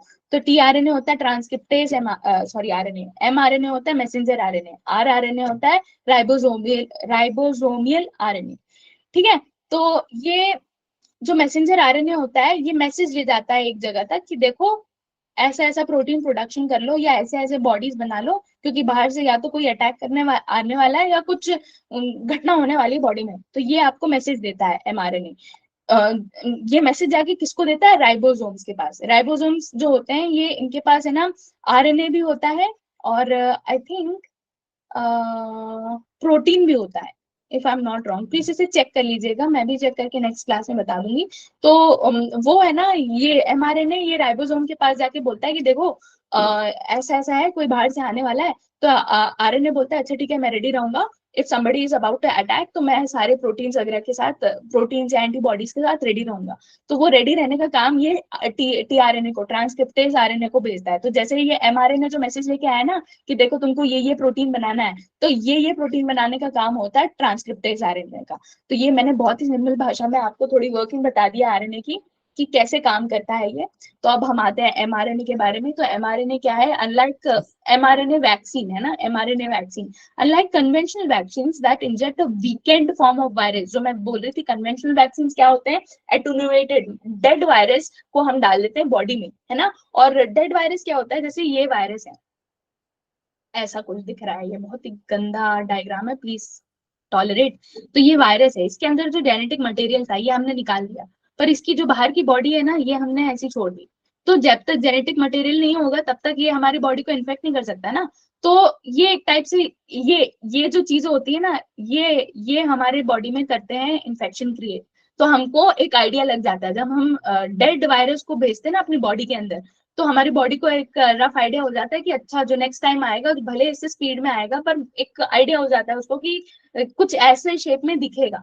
ठीक है, तो अनलाइक कन्वेंशनल वैक्सीन जो कि वीकेंड फॉर्म ऑफ वायरस को ढूंढता है, वायरस को सॉरी बॉडी में इंजेक्ट करता है, आरएनए वैक्सीन क्या करता है, uses a part of viruses own genes to stimulate immune response.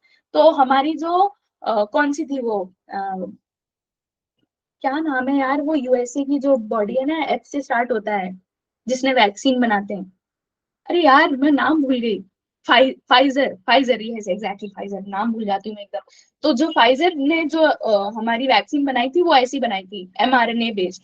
तो इसमें प्रॉब्लम क्या होती है, एमआरएनए बेस्ड जो वैक्सीन होती है ना, इनको बहुत कम टेम्परेचर, क्रायोजेनिक टेम्परेचर चाहिए रहता है, और बहुत अनस्टेबल होती है। तो इन स्टेबिलिटी को मतलब ये जो इश्यूज है इसको क्या बोलते हैं, बैटल करने के लिए इनने ये एमआरएनए वैक्सीन अलग सी बनाई है, कन्वेंशनल एमआरएनए से बेटर बनाई है, सो दैट ये जो हमारी प्रॉब्लम थी, क्या बोलते हैं, जो आई मीन क्रायोजेनिक, बहुत कम टेम्परेचर और बहुत अनस्टेबल होना, तो ये सब हम कॉम्बैट कर पाए। तो ये कैसे कॉम्बैट कर रहे हैं, सेल्फ एम्प्लॉइंग एमआरएनए वैक्सीन से, सेल्फ एम्पलीफाइंग एमआरएनए वैक्सीन, जो कि इंप्रूवमेंट है over traditional mRNA vaccine as it inputs 4 extra proteins in addition to the vaccine antigen.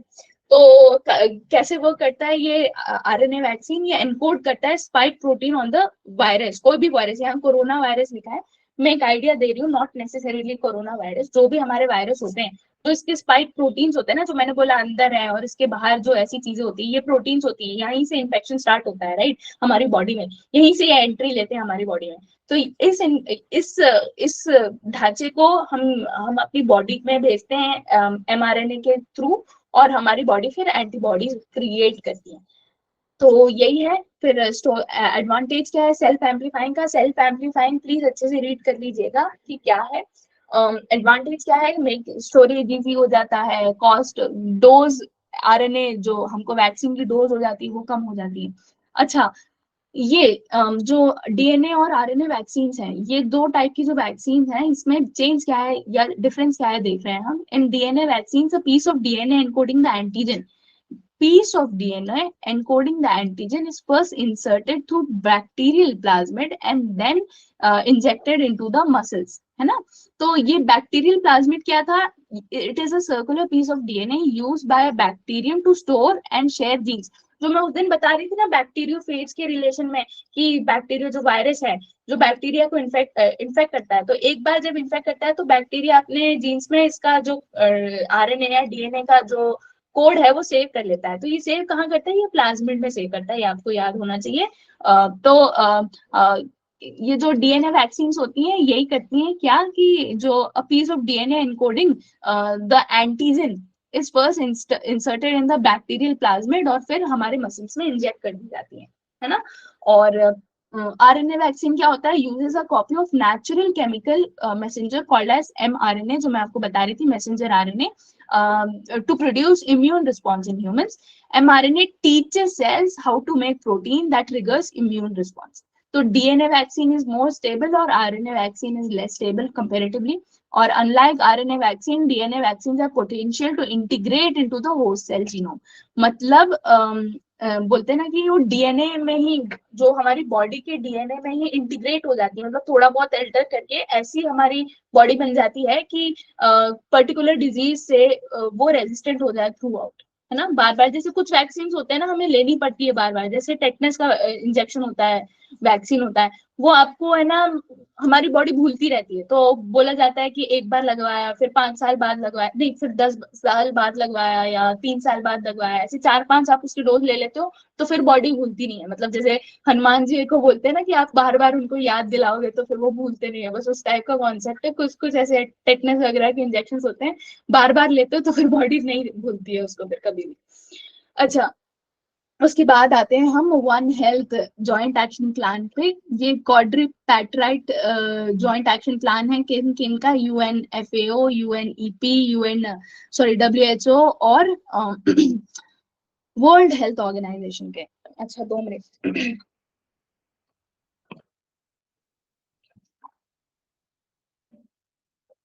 Don't know क्या प्रॉब्लम है, आज मुझे बहुत प्यास लग रही है, मे भी गर्मी बढ़ गई, आई डोंट नो। तो आज हम आते हैं, हाँ हम कहाँ पे थे, यूएनएफएओ में।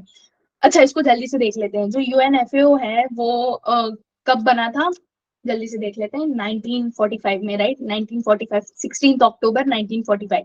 तो क्योंकि ये उस दिन बना था, तो 16 अक्टूबर को हम क्या सेलिब्रेट करते हैं? Anybody has an idea? अच्छा, वेट नहीं कर रही, मैं डायरेक्ट बता देती हूँ। वर्ल्ड फूड डे हम 16 अक्टूबर को सेलिब्रेट करते हैं, इसीलिए क्योंकि एफएओ बना था उस दिन। रोम इटली में है इसका हेडक्वार्टर्स। और कुछ इनिशिएटिव से आपको पता होगा, जैसे GIAHS, globally important agriculture heritage system, इसके अंडर इंडिया के 3 आते हैं। आई थिंक कूटनाड का बिलो सी लेवल एग्रीकल्चर, एक उड़ीसा का कोरतारपुर करके कुछ है, और श्रीनगर नहीं, पैम्पोर की सैफरॉन कल्टीवेशन। ये 3 है जो GIAHS के अंडर आती हैं। और ये किसका पार्ट है, मतलब ये किसका इनिशिएटिव है? एफएओ का। ठीक है। वैसे ही एक आता है कोडेक्स एलिमेंटारिस, CAC बोलते हैं इसको, कोडेक्स एलिमेंटारिस कमीशन। ये ग्लोबल बॉडी है जो डिसाइड करती है फूड स्टैंडर्ड्स को, है ना। और मैंने बताया था उस दिन एफएओ का एक ट्रिक बताया था कि एफएओ की जितनी भी रिपोर्ट्स होती हैं, मतलब जितनी भी, मतलब थोड़ी 80-90% सब स्टेट ऑफ से स्टार्ट होती है। State of agriculture, state of world fisheries, state of forest, है ना। तो ऐसा आपको एक रफ आइडिया होना चाहिए इनके बारे में। कुछ वैसे मैं मिस नहीं कर रही हूँ, आई डोंट थिंक। नेक्स्ट वाला देख लेते हैं हम, नेक्स्ट कौन सा है इसमें? यूएनईपी का हेडक्वार्टर्स कहाँ है? नायरोबी, केनिया में। अरे यार, हेडक्वार्टर्स कहाँ है? नायरोबी, केनिया में, है ना। और ये आई थिंक 1972 में, जो हमारा अर्थ समिट हुआ था उसके बाद बना था, जून 5 को, है ना। तो जून 5 को हम क्या सेलिब्रेट करते हैं? हमारा वर्ल्ड अर्थ डे, क्योंकि उसी दिन ये जो, मतलब उस दिन ये यूएनईपी बना था, तो उसको कमोमेरेट करने के लिए 5 जून को हम बनाते हैं वर्ल्ड अर्थ डे। और क्या है, हाँ, इनकी जो रिपोर्ट्स होती है उसमें मोस्टली गैप लिखा रहता है। तो एमिशन रिपोर्ट और एडेप्शन गैप रिपोर्ट, ऐसे गैप लिखा रहता है उनके में। तो थोड़ा सा आपको ये आइडिया होना चाहिए। अच्छा, WHO तो बहुत इंपॉर्टेंट है। जिनीवा है, स्विट्जरलैंड में इसका हेडक्वार्टर है। आई थिंक 1948 में ये क्रिएट किया गया था। और if I am not wrong, I think 7 अप्रैल को इसे क्रिएट किया गया था, और उसी दिन हम बनाते हैं वर्ल्ड हेल्थ डे। तो एक रफ आइडिया इसके बारे में। और फिर क्या है हमारा world organisation of animal health, इसके बारे में मुझे ज्यादा आइडिया नहीं है, वो आप देख लीजिएगा। इंडिया मेंबर है इतना मुझे ध्यान है, और शायद फ्रांस में कहीं इसका हेडक्वार्टर्स है। प्लीज गूगल इट, है ना, मुझे अभी याद नहीं आ रहा। तो ये हमने थोड़ा सा पढ़ लिया वन हेल्थ में। बस ये इंपॉर्टेंट, वन हेल्थ क्या है? हम मान रहे हैं कि हमारे आसपास जो चीजें हैं, जो हमारी जानवर है, जो हमारे एनवायरमेंट है, प्लांट्स है, बायोडाइवर्सिटी है, फ्लोरा एंड फौना, सबकी हेल्थ इंपॉर्टेंट है। अगर ह्यूमन हेल्थ हम अव्वल एकदम बेस्ट चाहते हैं, तो जो हमारी फ्लोरा और फौना है, उनका हेल्थ भी हमें देखना पड़ेगा। तो ये होता है हमारा वन है। ठीक है। इसमें आपको एक बात ये थोड़ा सा ध्यान रखना है कि पाइलेंसबर्ग रेजोल्यूशन किससे रिलेटेड है? For donors and governmental authorities to consider potential wildlife health impacts and development projects. तो ये थोड़ा आपको पता होना चाहिए कि पाइलेंसबर्ग रेजोल्यूशन किससे रिलेटेड है। और वन हेल्थ वन वर्ल्ड, ये इनिशिएटिव है the world wild life conservation society का, जो कि जिसने 12 रिकमेंडेशन दिए हैं, और इसी के अंदर आता है मैनहट्टन प्रिंसिपल्स। तो ये 2-3 चीजें, मैनहट्टन प्रिंसिपल्स, पाइलेंसबर्ग रेजोल्यूशन, ये सब किससे रिलेटेड है, यू शुड नो कि ये किससे रिलेटेड है। फिर आते हैं हम नेशनल मिशन फॉर बायोडाइवर्सिटी, ये सब नॉट इम्पॉर्टेंट है। वन हेल्थ जो इंडिया में चल रहा है प्रोजेक्ट, वो डीबीटी के अंडर आ रहा है, दैट इज रफली that you need to no.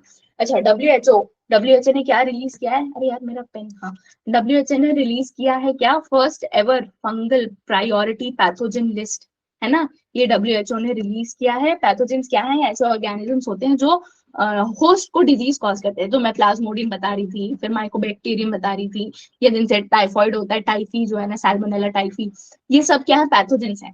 तो फंगल पैथोजेंस क्या होते हैं? जिनके जो जो फंजाई फैमिली में आते हैं, है ना, फंजाई फैमिली में जो आते हैं उनको बोलते हैं फंगल पैथोजेंस। अच्छा, ये थोड़ा सा आप देख लीजिए कि पैरासाइट्स, जो टेप वर्म होता है, हेलमेंटाइस, ये एक टाइप का पैथोजन है। प्लाज्मोडिया एक टाइप का प्रोटोजोआ है। एक और कोई प्रोटोजोआ है बहुत फेमस सा, नाम याद नहीं आ रहा, मे भी आगे आएगा तो हम देख लेंगे। तो प्रोटोजोआ प्लाज्मोडियम फंजाई के अंदर टीनी आता है और इसी कारण एथलीट्स फुट होते हैं, फुट एक बीमारी है, राइट। फिर प्रोकैरियोट्स, ये सब इंपॉर्टेंट नहीं है, थोड़ा सा टाइप देख लिया हमने कि क्या है। जो वायरस होता है एड्स वगैरह, वो वायरस के कारण होता है। लेप्रोसी प्रोकैरियोट, लेप्रेसी प्रोकैरियोट्स के कारण होता है। ओके, हम आपको पता होगा ना, ये बहुत बहुत बेसिक है, प्रोकैरियोट्स एंड यूकैरियोट्स, ये मैं नहीं बता रही। अच्छा बता देती हूँ, प्रोकैरियोट्स क्या होते हैं, जो प्रॉपरली डिफाइंड नहीं होते हैं, है ना। जैसे वायरस हो गए हमारे, कुछ बैक्टीरिया जो जिनका कुछ डिफाइन नहीं होता है, मतलब क्या है, प्रोटीन है क्या है, कुछ आइडिया नहीं रहता। तो ये हमारे हो गए प्रोकैरियोट्स। और वेल डिफाइंड, जिनके पास अपना खुद का वेल डिफाइंड न्यूक्लियस होता है और आसपास ऑर्गेनेल्स होते हैं, जैसे माइटोकॉन्ड्रिया हो गया या राइबोसोम्स हो गए। तो ऐसे जब वेल डिफाइंड स्ट्रक्चर वाले जो ऑर्गेनिज्म होते हैं, उनको हम बोलते हैं यूकैरियोट्स, है ना। फिर only 4 classes of anti fungal medicine, azoles, echinocandins, pyrimidines and polyenes. बाकी चीजें इंपॉर्टेंट नहीं है, आपको ये पता होना चाहिए कि एजोल्स, एकाइनोकैंडीन्स, पैरिडीन्स एंड पॉलीन्स ये एंटी फंगल ड्रग है ना। एलिमिनेशन में काम आ सकता है। जैसे मैं पहले बोल रही थी कि एंटी डिप्रेसेंट है, कुछ नाम लिख दिया और उसमें लिखा कि ये एंटी डिप्रेसेंट है, तो आपको एक सबकॉन्शियस में एक थोड़ा सा पता होना चाहिए कि नहीं, ये तो मैंने फंगस वाले एरिया में पढ़ा था कहीं, तो ये एंटी डिप्रेसेंट तो होने से रहा, है ना। तो ऐसा थोड़ा क्लिक करना चाहिए। अच्छा, ये जो फंगल प्रायोरिटी पैथोजन लिस्ट है जो डब्ल्यूएचओ ने निकाला, उसमें 19 फंजाई हैं। इसमें 3 कैटेगरी से मैं इन्हें डिवाइड किया गया है। कितना पड़ेगा, इंसान इंपॉर्टेंट नहीं है ना। इतने गंदे नाम होते हैं, आप याद कैसे करेंगे, जाने दीजिए, आगे बढ़िए। उसके बाद क्या है, स्टेट फूड सेफ्टी इंडेक्स, ये एफएसएसएआई एनुअली रिलीज करता है फ्रॉम 2018-19। तो इसके पैरामीटर्स क्या है, consumer empowerment, training capacity, food testing infrastructure and surveillance, compliance, human resource and institutional data. थोड़ा सा रफ आइडिया कि ये जो इंडेक्स है वो मतलब किन पैरामीटर्स पे बेस्ड है, हल्का सा आइडिया है ना, not very important, but still देख सकते हैं, पढ़ रहे हैं तो सरसरी निगाह डालने में कोई बुराई नहीं है। अच्छा, टॉप रैंकिंग बड़े स्टेट्स में कौन सा है, Tamil Nadu followed by Gujarat and Maharashtra. Last year Gujarat था। ये मैं आपको ऐसे आइडिया इसलिए दे रही हूँ कि ब्लैंकेट स्टेटमेंट्स जब आते हैं ना कि गुजरात हमेशा टॉप में रहता है किसी भी रैंकिंग के, जैसे लेट सपोज कि जो से फूड सेफ्टी इंडेक्स है, ऐसा स्टेटमेंट आ गया कि गुजरात हमेशा टॉप पे रहेगा, तो आपको इतना ही एक ऐसा आइडिया होना चाहिए कि अभी तो तमिलनाडु है, लास्ट ईयर भले गुजरात था, पर हमेशा टॉप में नहीं रहता, नॉट वेरी इंपॉर्टेंट, है ना। तो ऐसे ब्लैंकेट स्टेटमेंट्स को एलिमिनेट करने में हेल्प करेगा आपकी। फिर आता है आपका टॉप रैंकिंग में स्मॉल स्टेट्स में कौन सा था, गोवा, फिर followed by Manipur and Sikkim. Last year Sikkim था। फिर टॉप रैंकिंग यूटीज में जम्मू कश्मीर है, followed by Delhi and Chandigarh. Last year इसमें टॉप पे चंडीगढ़ था। ये जो मैंने 3 मार्क किए, लास्ट ईयर के टॉपर्स बता रही हूँ मैं आपको। ये हमने देख लिया था एफएसएसएआई फर्स्ट लेक्चर में। हाँ, उस दिन मैं आपको ये बताना भूल गई थी कि ये ministry of health and family welfare के अंडर आता है और 2006 में एस्टेब्लिश किया गया था अंडर दिस, तो ये बन गया स्टैट्यूटरी बॉडी। और हेडक्वार्टर्स कहाँ पे, दिल्ली में। Okay, rice fortification, right. Fortification क्या होता है, हम बाहर से जो न्यूट्रिएंट्स ऐड करते हैं, दैट इज फोर्टिफिकेशन। तो फोर्टिफिकेशन हम क्यों करते हैं, to address the issues of malnutrition, anaemia and micronutrient deficiencies, है ना। माइक्रो न्यूट्रिएंट्स क्या है वो हम आगे देखेंगे। तो एफएसएसएआई का रोल क्या होता है फूड फोर्टिफिकेशन प्रोग्राम में, ये नोटिफाई करता है कि क्या होते हैं स्टैंडर्ड्स फोर्टिफाइड फूड के। एक एनएबीएल करके होता है, एनएबीएल करके laboratories, national accreditation board for testing and calibration laboratories, इनका मैपिंग करने का काम होता है हमारे एफएसएसएआई का। मैं फसाई बोलती हूँ, आगे से फसाई बोलूंगी प्लीज, है ना, थोड़ा इजी पड़ता है एफएसएसएआई से ज्यादा बोलने में मेरे को, है ना। तो और फूड फोर्टिफिकेशन रिसोर्स सेंटर, ये भी मैप करने में फसाई का रोल होता है। ओके, राइस ये सब इम्पोर्टेंट नहीं है। हाँ, जो हम फोर्टिफाइड फूड होता है ना, उस पे आपको ऐसे लिखना पड़ता है कि फोर्टिफाइड विद किससे फोर्टिफाई किया है, किससे आपने न्यूट्रिएंट ऐड किए हैं। तो वो आपको आपकी जो भी आपका, जैसे हमने राइस बेचा है और वो फोर्टिफाइड राइस है, तो उस पर लिखना पड़ेगा कि ये फोर्टिफाइड किया गया है आयरन से या फॉलिक एसिड से, ये आपको लिखना पड़ेगा। और उसमें F+ लोगो होगा और उसमें एक टैगलाइन भी होनी चाहिए, हो सकती है, नॉट वेरी इंपॉर्टेंट, हो भी सकती है, संपूर्ण पोषण एंड स्वस्थ जीवन, है ना। तो ये एक हल्का सा idea about what is how the fortified foods are packaged. और फूड फोर्टिफिकेशन के बारे में दिया है कि डेलिब्रेट इंक्रीज होता है हाँ, डेलिबरेट इंक्रीज होता है कंटेंट ऑफ एसेंशियल माइक्रोन्यूट्रिएंट्स का। और ये आई मीन इसको रेगुलेट कौन करता है? फसाई करती है under the FSSI, sorry FSS rules. और इंडिया में व्हीट फ्लोर और राइस को फोर्टिफाई किया जाता है आयरन, विटामिन बी 12 और फोलिक एसिड से। आयरन है ना इतना कम है, मैं एक्चुअली अपने मॉम का ब्लड टेस्ट कराने गई थी, और जब उनका ब्लड रिपोर्ट आया तो मेरे ख्याल से 11 या 12 होता है हीमोग्लोबिन का नॉर्मल लेवल, और उनका शायद 10 था। तो मैं बहुत वरीड थी कि हीमोग्लोबिन कम था, तो मैंने डॉक्टर से पूछा, तो डॉक्टर बोलते हैं अरे आपको पता नहीं है इंडिया में वुमेन की हालत क्या है, 5-6 भी होता है हीमोग्लोबिन। मतलब 11-12 था मेरी मॉम का, उसके मतलब 11-12 जो एक्चुअल रेंज होता है उससे थोड़ा सा कम था, उसके बाद भी बोल रहे थे नहीं हीमोग्लोबिन सही है, इससे कोई टेंशन की बात नहीं है। तो इमेजिन कि क्या कितनी एनीमिया हमारे कंट्री में कितना ज्यादा प्रेवलेंट है, स्पेशली इन विमेन, है ना। तो इसीलिए आयरन, विटामिन बी 12 और फोलिक एसिड से हम व्हीट और राइस को फोर्टिफाई करते हैं। मिल्क और एडिबल ऑयल को विटामिन ए और डी से करते हैं। और डबल फोर्टिफाइड सॉल्ट होता है, जो हमारा सॉल्ट होता है आयोडीन से और आयरन से। अभी आप देखते हैं ना ये टाटा का ग्रीन कलर का जो पैकेट आता है वो आयोडीन फोर्टिफाइड होता है, जो रेड कलर का पैकेट होता है वो आयरन और आयोडीन दोनों, सॉरी, दोनों फोर्टिफाइड होता है। ठीक है। अच्छा, जो फूड फोर्टिफाइड होते हैं आयरन से, उन्हें है ना अपने उस पे लिखना पड़ता है कि ये जो पर्टिकुलर फूड है ये फोर्टिफाइड है आयरन से, क्योंकि है ना थैलेसीमिया के जो पेशेंट्स होते हैं ना उनके लिए आयरन थोड़ा डेंजरस होता है। क्यों डेंजरस होता है? अच्छा, थैलेसीमिया क्या होता है? ये एक ऐसी कंडीशन है, जैसे मैं उस दिन सिकल सेल एनीमिया बता रही थी ना, तो ये भी एक एनीमिया का टाइप होता है जहाँ पे हमारी बॉडी हीमोग्लोबिन ढंग से प्रोड्यूस नहीं करती। तो जब ऐसे पेशेंट्स के पास कुछ ऐसा मतलब उनके ब्लड में जब आयरन ज्यादा हो जाता है ना, तो इनका इम्यून सिस्टम एक्टिव हो जाता है, उनको लगता है यार आयरन आ गया, ये तो भैया कुछ बड़ा कांड करेगा, ये है पैथोजन। ये इनको ये मतलब ऐसे पेशेंट्स को ये आयरन पैथोजन की नजीर दिखने लगते हैं, और उनकी इम्यून सिस्टम बिल्कुल एक्टिव हो जाती है, और उनको ब्लड स्ट्रोक मतलब बहुत, इट इज वेरी डेंजरस। इसीलिए फूड फोर्टिफाइड जो होते हैं आयरन से, अरे यार, फूड फोर्टिफाइड जो आयरन से होता है उसमें लिखना पड़ता है मैन्युफैक्चरर्स को कि आयरन से फोर्टिफाई किया गया है। अच्छा, इसमें कुछ मैंडेटरी रूल्स हैं, ये सब इंपॉर्टेंट नहीं है, आपको माइक्रो न्यूट्रिएंट्स पता होना चाहिए। माइक्रो न्यूट्रिएंट्स कौन कौन से होते हैं? आयरन होता है, फोलिक एसिड होता है, विटामिन बी 12 होता है ना। और ऑप्शनल, ये भी इंपॉर्टेंट नहीं है, जिंक है, विटामिन ए है, ये सब ऑप्शनल तौर पे हम फोर्टिफाई करते हैं। अच्छा, विटामिन ई को आई थिंक इसका केमिकल नेम रेटिनॉल या रेटिनॉइड होता है, ये प्लीज आप कंफर्म कर लीजिएगा। आई एम नॉट वेरी श्योर कि रेटिनॉल होता है कि रेटिनॉइड होता है, प्लीज कंफर्म कर लीजिएगा। थाइमीन क्या होता है? थाइमीन है हमारा आई थिंक विटामिन बी 1 को बोलता है। ये जो दिख रहा है ना ये पूरा विटामिन बी कॉम्प्लेक्स है, इसके आगे थाइमीन के आगे जो दिख रहा है ना विटामिन बी कॉम्प्लेक्स, अपन खाते हैं, देखना कभी कभार जाते हैं डॉक्टर के पास तो उठा के दे देते हैं मल्टी न्यूट्रिएंट में, तो विटामिन बी कॉम्प्लेक्स देते हैं। तो ये होता है हमारा vitamin B 1 if I am not wrong. Riboflavin होता है हमारा विटामिन बी 2, नियासिन होता है हमारा विटामिन बी 3, और आई थिंक पायरिडॉक्सिन हमारा विटामिन बी 6 होता है। इसको भी एक बार आप देख लीजिएगा जस्ट इन केस, वैसे बी 6 ही है पर कंफर्म ये पूरा है ना हमारा क्या है, बी कॉम्प्लेक्स बोला जाता है इसको।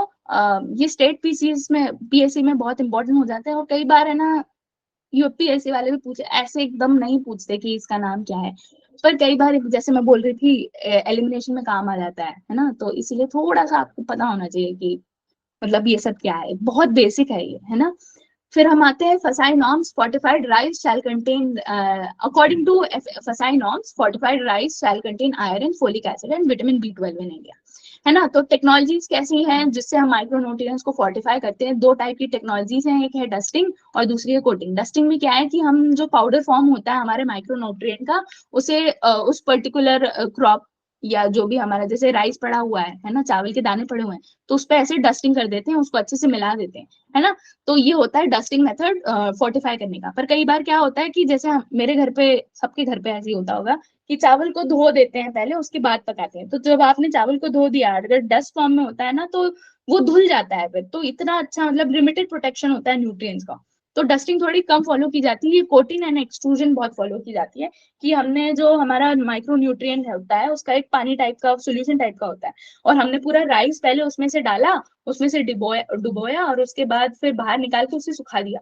तो ऐसे फोर्टिफिकेशन 2 टाइप के होते हैं, हल्का सा आइडिया आपको। ये फोर्टिफिकेशन का मेथड इंपॉर्टेंट नहीं है, बस क्यों करते हैं, कैसे फोर्टिफाई करते हैं, दैट इज ऑल। जो और मैंने जो कुछ एक्स्ट्रा नॉलेज दिया आपको वो थोड़ा इंपॉर्टेंट है। अच्छा, doctor Dilip Mahalanabis, I mean he such a legendary man कि हमको मतलब ये हमें पता भी नहीं है कि WHO ORS जो हम रटते रहते थे बचपन में, रटते इन द सेंस एड्स इतने आते थे कि रट गया था ना, WHO ORS दे 10 तर उल्टी से जल धारा, है ना, तो रट गया था। तो ये क्या है, ORS ओरल रिहाइड्रेशन सोल्यूशन, जो हमारे इंडिया में डॉक्टर हैं दिलीप पहलनिबिस, इनका I think last year death हो गया है, इन्हें पद्म विभूषण दिया गया है 2022 में, please keep this in mind. तो ये थोड़े इंपॉर्टेंट पर्सनालिटी हैं अभी न्यूज में। और ये जो ORS सोल्यूशन था, ये कब इनका प्रोमिनेंट हुआ, जब वो वर्क कर रहे थे रेफ्यूजी कैंप्स में बांग्लादेश लिबरेशन वॉर में। आपको पता नहीं होगा कि पर एक टाइम था जब डायरिया और कोलेरा से लोगों की डेथ हो जाती थी, मतलब सोचिए लूज मोशन से लोगों की डेथ हो जाती थी। क्यों? क्योंकि बॉडी की जितनी भी मतलब जितना हम बोलते हैं ना, हमारे पास जितना भी इलेक्ट्रोलाइट्स था, पानी था, वो सब एक्सक्रीट हो जाता था, राइट। तो एक्सक्रीट होने से जो बॉडी के एसेंशियल इलेक्ट्रोलाइट्स हैं, जैसे पोटेशियम है, सोडियम है, इन सब की जो जरूरत होती है, इन सब की जरूरत क्यों होती है पता है? ट्रांसपोर्ट करने में, चीजों को इधर से उधर ले जाने में, प्रोटीन को ले जाने में। जैसे हमने खाना खाया, फिर हमारे स्टार्च है ना, स्टार्च हमारा प्रोडक्शन, मतलब हमारी बॉडी कार्बोहाइड्रेट, जैसे राइस खाया हमने, राइस में होता है स्टार्च, स्टार्च को हमारी बॉडी टंग में, मतलब मुंह में ही ब्रेक डाउन करना स्टार्ट कर देती है, और फिर उसका ब्रेक डाउन होता चलता रहता है पूरे स्टमक में जाके, फिर फर्दर ब्रेक डाउन होता है, इंटेस्टाइन में होता है, स्मॉल में होता है, फिर लार्ज में होता है, और फिर है ना इंटेस्टाइन में हमारा ब्रेक डाउन के साथ है ना हमारी बॉडी अब्जॉर्ब करना स्टार्ट करती है। तो अब्जॉर्ब करने के बाद इसे मतलब एक जगह ले जाना पड़ेगा ना, जैसे फैट है, तो फैट को ले जाके कहीं स्टोर करना पड़ेगा ना, ताकि वो फ्यूचर में यूज कर पाए। समझ में आ रही है बात? तो ये होता है, इसीलिए हमारी ये जो क्या बोलते हैं जो फ्री इलेक्ट्रोलाइट्स होते हैं ना, ये सब इंपॉर्टेंट इसलिए होती है क्योंकि ये ट्रांसपोर्ट में काम में होती है। तो ORS क्या है? ORS is a mixture of electrolytes, salts and carbohydrates in the form of sugar dissolved in water. They are used to replicate salts and water that the body loses due to dehydration caused by gastroenteritis, diarrhea and vomiting, है ना। तो इसीलिए P जाती है। अभी गर्मियों में माना जाता है कि पीते रहना चाहिए हमें इलेक्ट्रोलाइट्स। इलेक्ट्रोलाइट्स मोस्टली कौन से होते हैं? पोटेशियम और सोडियम। और these components maximize fluid absorption in the gastrointestinal tract, और gastrointestinal tract relies on sodium and glucose co-transporters। जो co-transporters है ना, मैं बता रही थी, मदद करते हैं इन चीजों को ट्रांसपोर्ट करने में अक्रॉस द मेम्ब्रेन्स, यही होते हैं co-transporters का काम, यही होता है। अच्छा, एक पॉइंट में आपको पता नहीं मेरे कुछ याद आ रहा था और अभी मैं बोलते बोलते भूल गई, जो भी है अपन आगे देखेंगे, शायद मुझे फिर से याद आ जाए। तो SGLTs क्या है? पेयर टुगेदर सोडियम और ग्लूकोज को, एंड देन फिर ये ट्रांसपोर्ट में काम करते हैं थ्रू आवर बॉडी। अच्छा, अच्छा हाँ, ये मुझे बताना था आपको कि ये ORS के पहले हम क्या करते थे, ये जो फ्लूइड है ना, इलेक्ट्रोलाइट्स, इनको हम इंजेक्ट करते थे। समझ में आया? ये जो कई लोगों को आजकल ये लगता है ना, क्या बोलते हैं यार, सेलीन नहीं यार, ये ड्रिप लगती है ना, जो ऐसे हर कभी बेहोश हो जाते हैं उनको ले जाके हॉस्पिटल में ड्रिप लगा देते हैं मजाक मस्ती में। तो इससे पहले है ना ड्रिप लगती थी, मतलब जब हमारे पास ORS सोल्यूशन नहीं होता था, तो ड्रिप लगने के बाद भी लोग मर जाते थे। मतलब इतनी ज्यादा प्रॉब्लम थी कोलेरा और डिहाइड्रेशन और डायरिया से कि लोग मर रहे थे, है ना। तो ये बहुत एक रेवोल्यूशनरी फाइंडिंग थी डॉक्टर दिलीप महलनोबिस की। तो ये हम थोड़ा सा पढ़ लिए। अब हम आते हैं वायरल डिसीजेस पे। वायरल डिसीजेस में आ रहा है मंकी पॉक्स, इतना ज्यादा चल रहा था ये, तो WHO ने क्या बोल दिया कि public health emergency of international concern, है ना। WHO नहीं बोलता है, सॉरी, ये WHO का एक रेगुलेशंस होती है, इंटरनेशनल हेल्थ रेगुलेशन। अच्छा, तो according to IHR an outbreak qualifies as a PHEIC। PHEIC क्या है? Public health emergency international concern if it's unusual and unexpectedly, और मतलब इंटरनेशनल स्प्रेड का इसका ऑप्शन हो तो हम इसे बोलते हैं PHEIC। तो IHR 2005 बोले 2005 में साइन किया गया था, और ये international legal binding legal agreement है जो WHO के सारे मेंबर स्टेट्स को माननी पड़ती है। अच्छा, मंकी पॉक्स क्या है? Zoonotic disease. जूनोटिक डिजीज क्या होती है? जो जानवरों से एनिमल्स बोल रही, जानवरों से ह्यूमंस तक पहुंचती है, and is cause by a virus जो ऑर्थोपॉक्स वायरस जीनस के नाम से होती है। अच्छा, मैं उस दिन बता रही थी ना आपको कि बैसिलियस बैसिलियस थुरेंजेनेसिस, ऐसा कुछ नाम है, जो हम जीएन को क्रॉप्स में पढ़ रहे थे। तो मैं ये बता रही थी ना, ये होता है जीनस, और ये उसके आगे का नाम होता है क्या, स्पीशीज, है ना। तो ये जीनस होता है, ये स्पीशीज होता है। तो जिन लोगों का, आई मीन जिन ऑर्गेनिज्म का ये जीनस पोर्शन में सेम नाम होता है, वो सेम फैमिली के माने जाते हैं। तो जैसे हमारे पास होमोसेपियंस है, फिर नियांडरथैल्स के होमोसेपियंस थे, होमो इरेक्टस हैं, और ये सब एक फैमिली के माना जाते हैं, है ना। वैसे टाइगर है, टाइगर, लायन और चीता, इन सब का देखिएगा, चीता आई एम नॉट वेरी श्योर, पर टाइगर और लायन का मेरे को 100% पता है कि इनका जीनस पैंथेरा से स्टार्ट होता है ना। तो ये एक फैमिली के माने जाते हैं। तो जो मंकी पॉक्स होता है, ये एक सेकेंड, ऑर्थोपॉक्स वायरस जीनस के फैमिली से, मतलब इस फैमिली के कारण होता है मंकी पॉक्स।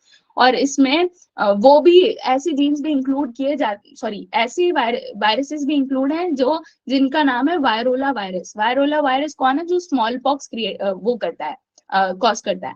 और वैक्सीना वायरस कौन सा है, जो स्मॉल पॉक्स, जिससे स्मॉल पॉक्स की वैक्सीन बनती है। अच्छा, किसी को पता है कि वैक्सीन का, किसको, मतलब वैक्सीन पहली बार किसने बनाया था? Anybody has any idea? जल्दी से चैट पे बोल दीजिए इफ यू नो, नहीं तो हम आगे बढ़े।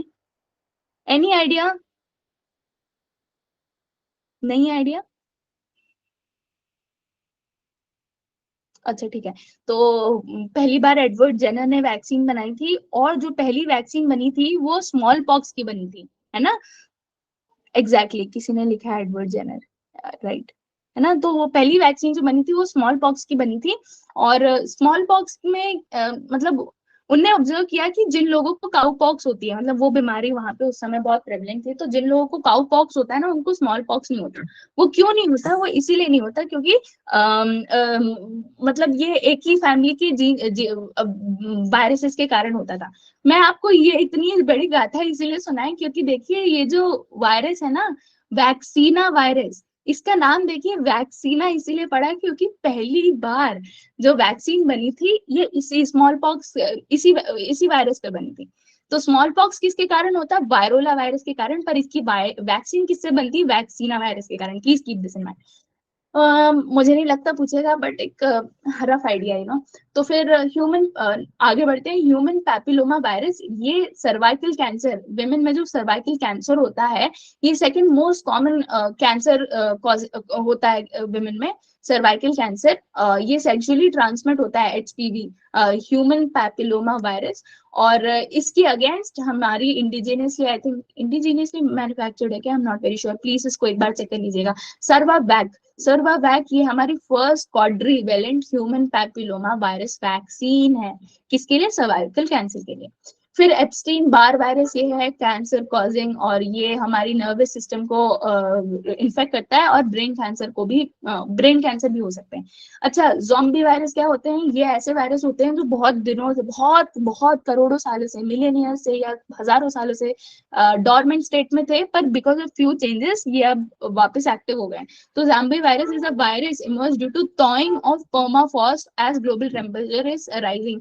ये जो आर्टिक्स और एंटार्क्टिक्स में अभी बोल रहे हैं ना कि जब क्या बोलते हैं, आइस कैप्स मेल्ट होंगी तो बहुत टाइप के ऐसी चीजें बाहर निकलेंगी, वायरसेस और बैक्टीरियाज, जो बहुत सालों से डोमेन स्टेट में वहां पड़ी हुई थी, है ना। तो ये सब, ये ज़ॉम्बी वायरस वो होती है। अच्छा, ओल्डेस्ट वायरस अभी हम किसको जानते हैं? Pandora virus. पेंडोरा वायरस येडोमा, ये कहाँ पे मिली थी? ये कुछ एलिस पे मिली थी। अच्छा, ये इतना इंपॉर्टेंट नहीं है, पर ये इंपॉर्टेंट हो सकता है कि ये कुछ एलिस लेक कहाँ पे? रशिया में। I don't know if I am pronouncing it right. Okay, उसके बाद आते हैं हम मार्बर्ग वायरस डिसीज, एमवीडी। ये high infectious viral haemorrhagic fever है, जो कि जिसकी फेटिलिटी 88% होती है। ये उन्हीं फैमिली के कारण होती है जिसके कारण इबोला होता है। ये फ्रूट बैट्स के कारण, फ्रूट बैट्स इसके कैरियर्स होते हैं, और ह्यूमन टू ह्यूमन ट्रांसमिशन होता है। अफ्रीकन स्वाइन फीवर, ये क्या है? कंटेजियस है, डेडली वायरस डिजीज है, वायरस के कारण होती है। Please keep this in mind. और ये अभी फिलहाल ह्यूमन को थ्रेट नहीं है क्योंकि ये जूनोटिक डिजीज नहीं है। हाँ ठीक है, इतना काफी है। फिर हमारे पास आता है टोमेटो फीवर। ये भी, ये कोविड-19 जैसे लक्षण होते हैं, पर इसके साथ है ना टोमेटो, मतलब ऐसे फूला, थोड़ा रैश भी होता है ना। ये भी वायरस के कारण होता है। बस that is all that you need to know. और एक सेकंड मुझे चेक करनी है, दीजिए। I think if I am not wrong, ये किस वायरस के कारण होता है we don't know yet. I am not very sure about this, but please you can check it, है ना, एक बार चेक कर लीजिएगा, हालांकि इतना इम्पोर्टेंट नहीं है, पर just to keep in the subconscious mind. अच्छा, लंपी स्किन डिजीज है, ये अभी बहुत ज्यादा गाय जो हमारी कैटल को बहुत ज्यादा हो रहा था अभी लास्ट ईयर, आपने देखा होगा। तो उससे बचने के लिए हमारी आईसीएआर ने लंपी प्रो वैक्सीन ये वैक्सीन बना ली है। ये एक होमोलोगस लाइव एटीन्यूएटेड वैक्सीन है, मतलब जो एक्चुअल वायरस है उसको मरा हुआ, उसको थोड़ा एकदम उसकी एनर्जी कम करके हमने ये वैक्सीन ये वैक्सीन इन जानवरों पे इंजेक्ट करने के लिए बना ली है। ये वेक्टर बॉर्न पॉक्स डिजीज है जो कि कैप्री पॉक्स वायरस के कारण होती है। और माना गया था कि ये एक्चुअली एंडेमिक क्या होता है, जो सिर्फ एक पर्टिकुलर एरिया में रहते हैं, है ना, जो बाहर नहीं रहते। तो माना गया था कि ये सिर्फ अफ्रीकन कंट्रीज में होता था, बट नो 2019 के बाद से ये बहुत ज्यादा डिफरेंट कंट्रीज में, डिफरेंट कॉन्टिनेंट्स में इनफैक्ट दिखने लगी है आउटसाइड अफ्रीका। उसके बाद हमारे पास आती है व्हाइट स्पॉट सिंड्रोम वायरस। ये क्या है, DNA based highly contagious viral infection है ऑफ क्रस्टेशियंस। तो क्रस्टेशियंस में कौन कौन आते हैं, श्रिम्प आ जाता है, प्रॉन आ जाते हैं, लॉबस्टर आ जाते हैं, केकड़े क्रैब्स आ जाते हैं, है ना। ये श्रिम्प लोग खाते हैं बहुत, तो इससे थोड़ा ह्यूमन हेल्थ को भी हर्ट करता है। तो मैं जो आपको वन हेल्थ बता रही थी ना कॉन्सेप्ट, ये इसी से रिलेटेड है। अगर हम श्रिम्प में देख ले कि उनको ये सिंड्रोम वायरस से इन्फेक्शन ना हो, तो हम ये मेक श्योर कर सकते हैं ना कि इंसान को, ह्यूमन को भी ना हो, है ना। तो उस रिलेशन में अब हम आते हैं पोर्सिन वायरस पे। Porcine virus is identified as the possible reason for death of the first patient to have xenotransplantation. अभी बीच में किसी I am not very sure, किसी का किडनी की हार्ट ट्रांसप्लांट हुआ था फ्रॉम पिग टू ह्यूमन। तो इस टाइप का जो होता है ना, जो जानवर और इंसान के बीच में जो ट्रांसप्लांटेशन होता है, इसको हम बोलते हैं क्या, जेनो ट्रांसप्लांटेशन। तो पोर्सिन वायरस एक हर्पीज वायरस है। हर्पीज वायरस अभी जो ह्यूमन को इन्फेक्ट करते हैं वो 8 टाइप के होते हैं, और herpes simplex virus 1 and virus 2। अरे बहुत सारा डाटा, इतना डेटा की जरूरत नहीं है, हल्का सा rough idea. Then we have canine distemper. ये कैनाइन डिस्टेम्पर इसलिए बोला गया था कि पहले सिर्फ कुत्तों को होता है ऐसा माना जाता है। तो होता क्या है कि कुत्तों की, है ना, पूरी बॉडी झड़ने लगती है, उनकी जो स्किन है ना, स्किन का outer level it starts shedding. तो इमेजिन करिए how painful it is, and then the जो भी कैनाइन होता है इट डाइज। तो अभी है ना, ये कुछ दिनों बाद पता चला कि सिर्फ कैनाइन तक लिमिटेड नहीं है, ये जायंट, ये जो हमारे ना वाइल्ड कैट्स, एशियाटिक लॉयंस, इन सबको भी हो रहा है। तो अभी वैक्सीन क्रिएट कर दी गई है एशियाटिक लॉयंस के लिए by Gujarat biotechnology research centre. ये कॉज कौन करता है, paramyxovirus, not very important. पर सीडीवी मतलब कैनिन डिस्टेम्पर का कोई वो नहीं है known cure. Just a minute please, allow me to drink water.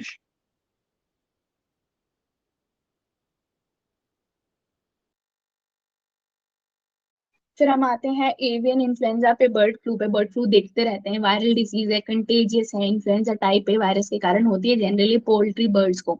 अच्छा, जब इन्फ्लुएंजा बर्ड्स को होती है तो H5, मतलब ये है ना, डिपेंडिंग ऑन द ओरिजिन, मतलब कहाँ से ये निकला है, किसको होता है, किसको टारगेट करता है, डिपेंडिंग ऑन द ओरिजिन इसको एवियन इन्फ्लुएंजा और स्वाइन इन्फ्लुएंजा कहते हैं। तो एवियन इन्फ्लुएंजा बर्ड फ्लू भी आजकल एक जूनोटिक डिजीज है, और स्वाइन फ्लू जो हम सुनते थे वो भी जूनोटिक डिजीज है। तो स्वाइन फ्लू H1N1 इससे होता है, please keep this in mind. अच्छा, फिर अब हमारे अदर डिजीजेस में मलेरिया की वैक्सीन बन चुकी है। तो गैवी ने अनाउंस किया है कि पहली मलेरिया की वैक्सीन बन चुकी है। मलेरिया किससे होता है, पैरासाइट से होता है, और कौन सी, प्लाज्मोडियम, है ना। और ये फीमेल एनिफिलिस मस्कीटोस के काटने से होती हैं।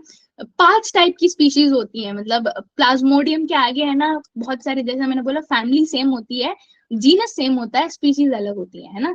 तो सेम फैमिली के कारण 5 टाइप की फैमिली, एक फैमिली की 5 लोगों के कारण होती है। कौन कौन सी है, पांचों के नाम याद नहीं रखना है आपको, ये याद रखना है कि Plasmodium falciparum and Plasmodium vivax, इसके कारण सबसे ज्यादा डेथ होती है ह्यूमन की, इन दोनों के कारण, है ना, इन दोनों माइक्रो ऑर्गेनिज्म पैरासाइट्स के कारण।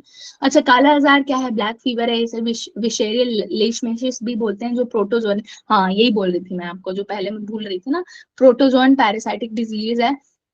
प्लाज्मोडियम भी प्रोटोजोआ है, और ये भी प्रोटोजोआ है। और flies are infected with the parasite called as Leishmania donovani. यार मुझे याद नहीं आ रहा, ये डोनोवानी मैंने किसी एमसीक्यू में देखा था, पीवाईक्यू में, देख लीजिएगा आप, है ना। तो लीशमैनिया डोनोवानी जो फ्लाइज, इनसे काला आजार से इन्फेक्टेड होते हैं, ट्रीटेबल है, क्यूरेबल है, but still it is the second deadliest parasitic disease after malaria, है ना। ट्रकोमा क्या है, इंडिया ने एलिमिनेट कर दिया। तो 2017 में ट्रकोमा एक आई इन्फेक्शन होता है, किसके कारण होता है, क्लेमेडिया ट्रकोमैटिस के कारण। और ये अगर ज्यादा हो जाए, अगर प्रॉपर ट्रीटमेंट ना मिले, तो अंधे होने के भी चांसेस हो जाते हैं इंसान के। डायबिटीज क्रोनिक डिजीज है, कब स्टार्ट होती है, जब पैंक्रियास इंसुलिन, जो ब्लड में जो शुगर लेवल होता है, जो ग्लूकोज लेवल होता है, उसको जब हमारी बॉडी मेंटेन करना भूल जाती है, तो उस मतलब भूलती कैसे, जब प्रोडक्शन कम हो जाता है किसका, इंसुलिन का। तो पैंक्रियास क्या प्रोडक्ट प्रोड्यूस करते हैं, इंसुलिन। और जब इंसुलिन की कमी हो जाती है तो डायबिटीज होता है। डायबिटीज दो टाइप के होते हैं, टाइप 1 एंड टाइप 2। टाइप 1 इसलिए डेंजरस है क्योंकि बहुत बचपन में शुरू हो जाता है, और इसमें इंसान को इंसुलिन डिपेंडेंट होना पड़ता है। पर डायबिटीज जो टाइप 2 होता है, जो ओल्ड एज के कारण होता है, उसमें इंसुलिन डिपेंडेंट नहीं होना पड़ता। मतलब अगर आप अपना शुगर लेवल चेक कर लें, देखा होगा आपने अपने, मतलब जैसे मेरी मॉम है, तो मुझे ध्यान रखना पड़ता है कि शी इज 2-2 घंटे में शी इज ईटिंग एवरीथिंग, और ज्यादा शुगर का इंटेक ना करें उनको। ठीक है, तो हम आगे बढ़ते हैं, है ना। फिर आते हैं शिगेला बैक्टीरिया पे। ये जीनस ऑफ बैक्टीरिया है that causes infection called shigellosis. Gastro intestinal infection है, नॉट वेरी इंपॉर्टेंट, आराम से स्किप कर सकते हैं आप इसको। सिकल सेल एनीमिया मैंने लास्ट क्लास में बता दिया था, जेनेटिक म्यूटेशन होती है एक टाइप की, और इन लोगों को क्या नहीं होता है, मलेरिया, राइट, वो पूरा मैं आपको बता चुकी हूँ। फिर पेन प्लस स्ट्रैटेजी किससे रिलेटेड है, ये स्ट्रैटेजी है to tackle severe non communicable diseases. All that you need to know is this, pen plus strategy किससे रिलेटेड है, एनसीडी से, नॉन कम्युनिकेबल डिजीजेस को कॉम्बैट करने के लिए। फिर हमारे पास आता है एस2, ये 2021 का क्वेश्चन है। एंजियो एंजियोटेंसिन कन्वर्टिंग एंजाइम 2, है ना। तो ये क्या है, according to recent study the membrane bound form of ACE2 is essential for enabling infections with the SARS-CoV-2। अच्छा, ACE2 क्या होते हैं, टाइप के रिसेप्टर होते हैं, रिसेप्टर प्रोटीन होते हैं that provide the entry point of coronavirus into human cell. जो मैं बता रही थी ना, कि ऐसे जो स्पाइक्स बनते हैं, यहाँ से एंट्री लेते हैं कहाँ पे, हमारी ह्यूमन बॉडी में। तो rough idea what ACE2 is, अब फिर से तो पूछेगा नहीं, बट मतलब डायरेक्ट क्वेश्चन तो इससे आएगा नहीं, but ACE2 you should know what it is, full form वगैरह, है ना। फिर हम आते हैं इनकोवैक। ये क्या है, भारत बायोटेक का पहला, वर्ल्ड का पहला, इनफैक्ट वर्ल्ड्स फर्स्ट इंट्रानेसल, मतलब वैक्सीन ऑफ कोविड-19, मतलब ड्रॉप्स जो आपके नाक में डलेंगे, जैसे पोलियो होती है वो डायरेक्ट मुंह में डलता है ड्रॉप्स के तौर पे, जो वैक्सीन होती है पोलियो की, है ना। तो it is a recombinant replication of deficient adenovirus vectored vaccine. वही बात है, मरे हुए वायरस को हमने डाला है एटोनुएटेड। एटोनुएटेड मतलब क्या होता है, इसका मीनिंग, एटोनुएशन का मतलब होता है कम कर देना, है ना। तो एटोनुएटेड का मतलब ये हो गया। फिर हम आते हैं किस पे, आईसीजी पे, international coordinating group on, not very important. Cholera यहाँ पे मैंने लिखा, cholera is an acute diarrhoeal infection in the small intestine causing sometimes fatal dehydration. और ये आईसीजी देखना है तो 1997 में एस्टैब्लिश किया गया था। आई थिंक 60 पे आ गए हैं, अब हमारे बचे हैं 22 पेजेस आई गेस। तो वो नेक्स्ट 22 पेजेस हम नेक्स्ट सेशन में करेंगे। और अपडेटेड जो हमारी पीटी 365 है, उसमें भी आई थिंक जो पीटी 365 है उसका जो पोर्शन है एसएनटी का, वो भी हम कर लेंगे नेक्स्ट, या फिर एक और सेशन होगा एसएनटी का, और इसके बाद हम इकोनॉमी स्टार्ट करेंगे। तो I hope you had fun. I think okay, thank you. अब हम the session is over now, you can leave if you want to. कुछ समझ आ रहा है आप लोगों को, वॉज इट फन या बोर लगता है?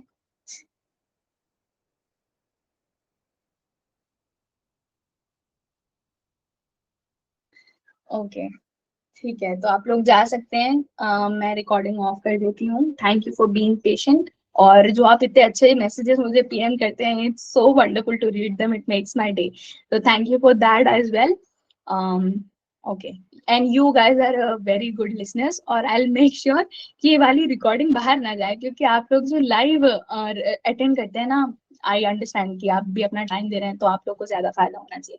Okay, so bye, please study well, CSAT पे ध्यान दीजिए, do not forget to study CSAT, it is very important, है ना। सीसैट के कारण आपका एक साल नहीं जाना चाहिए, please keep that in mind. Okay, bye.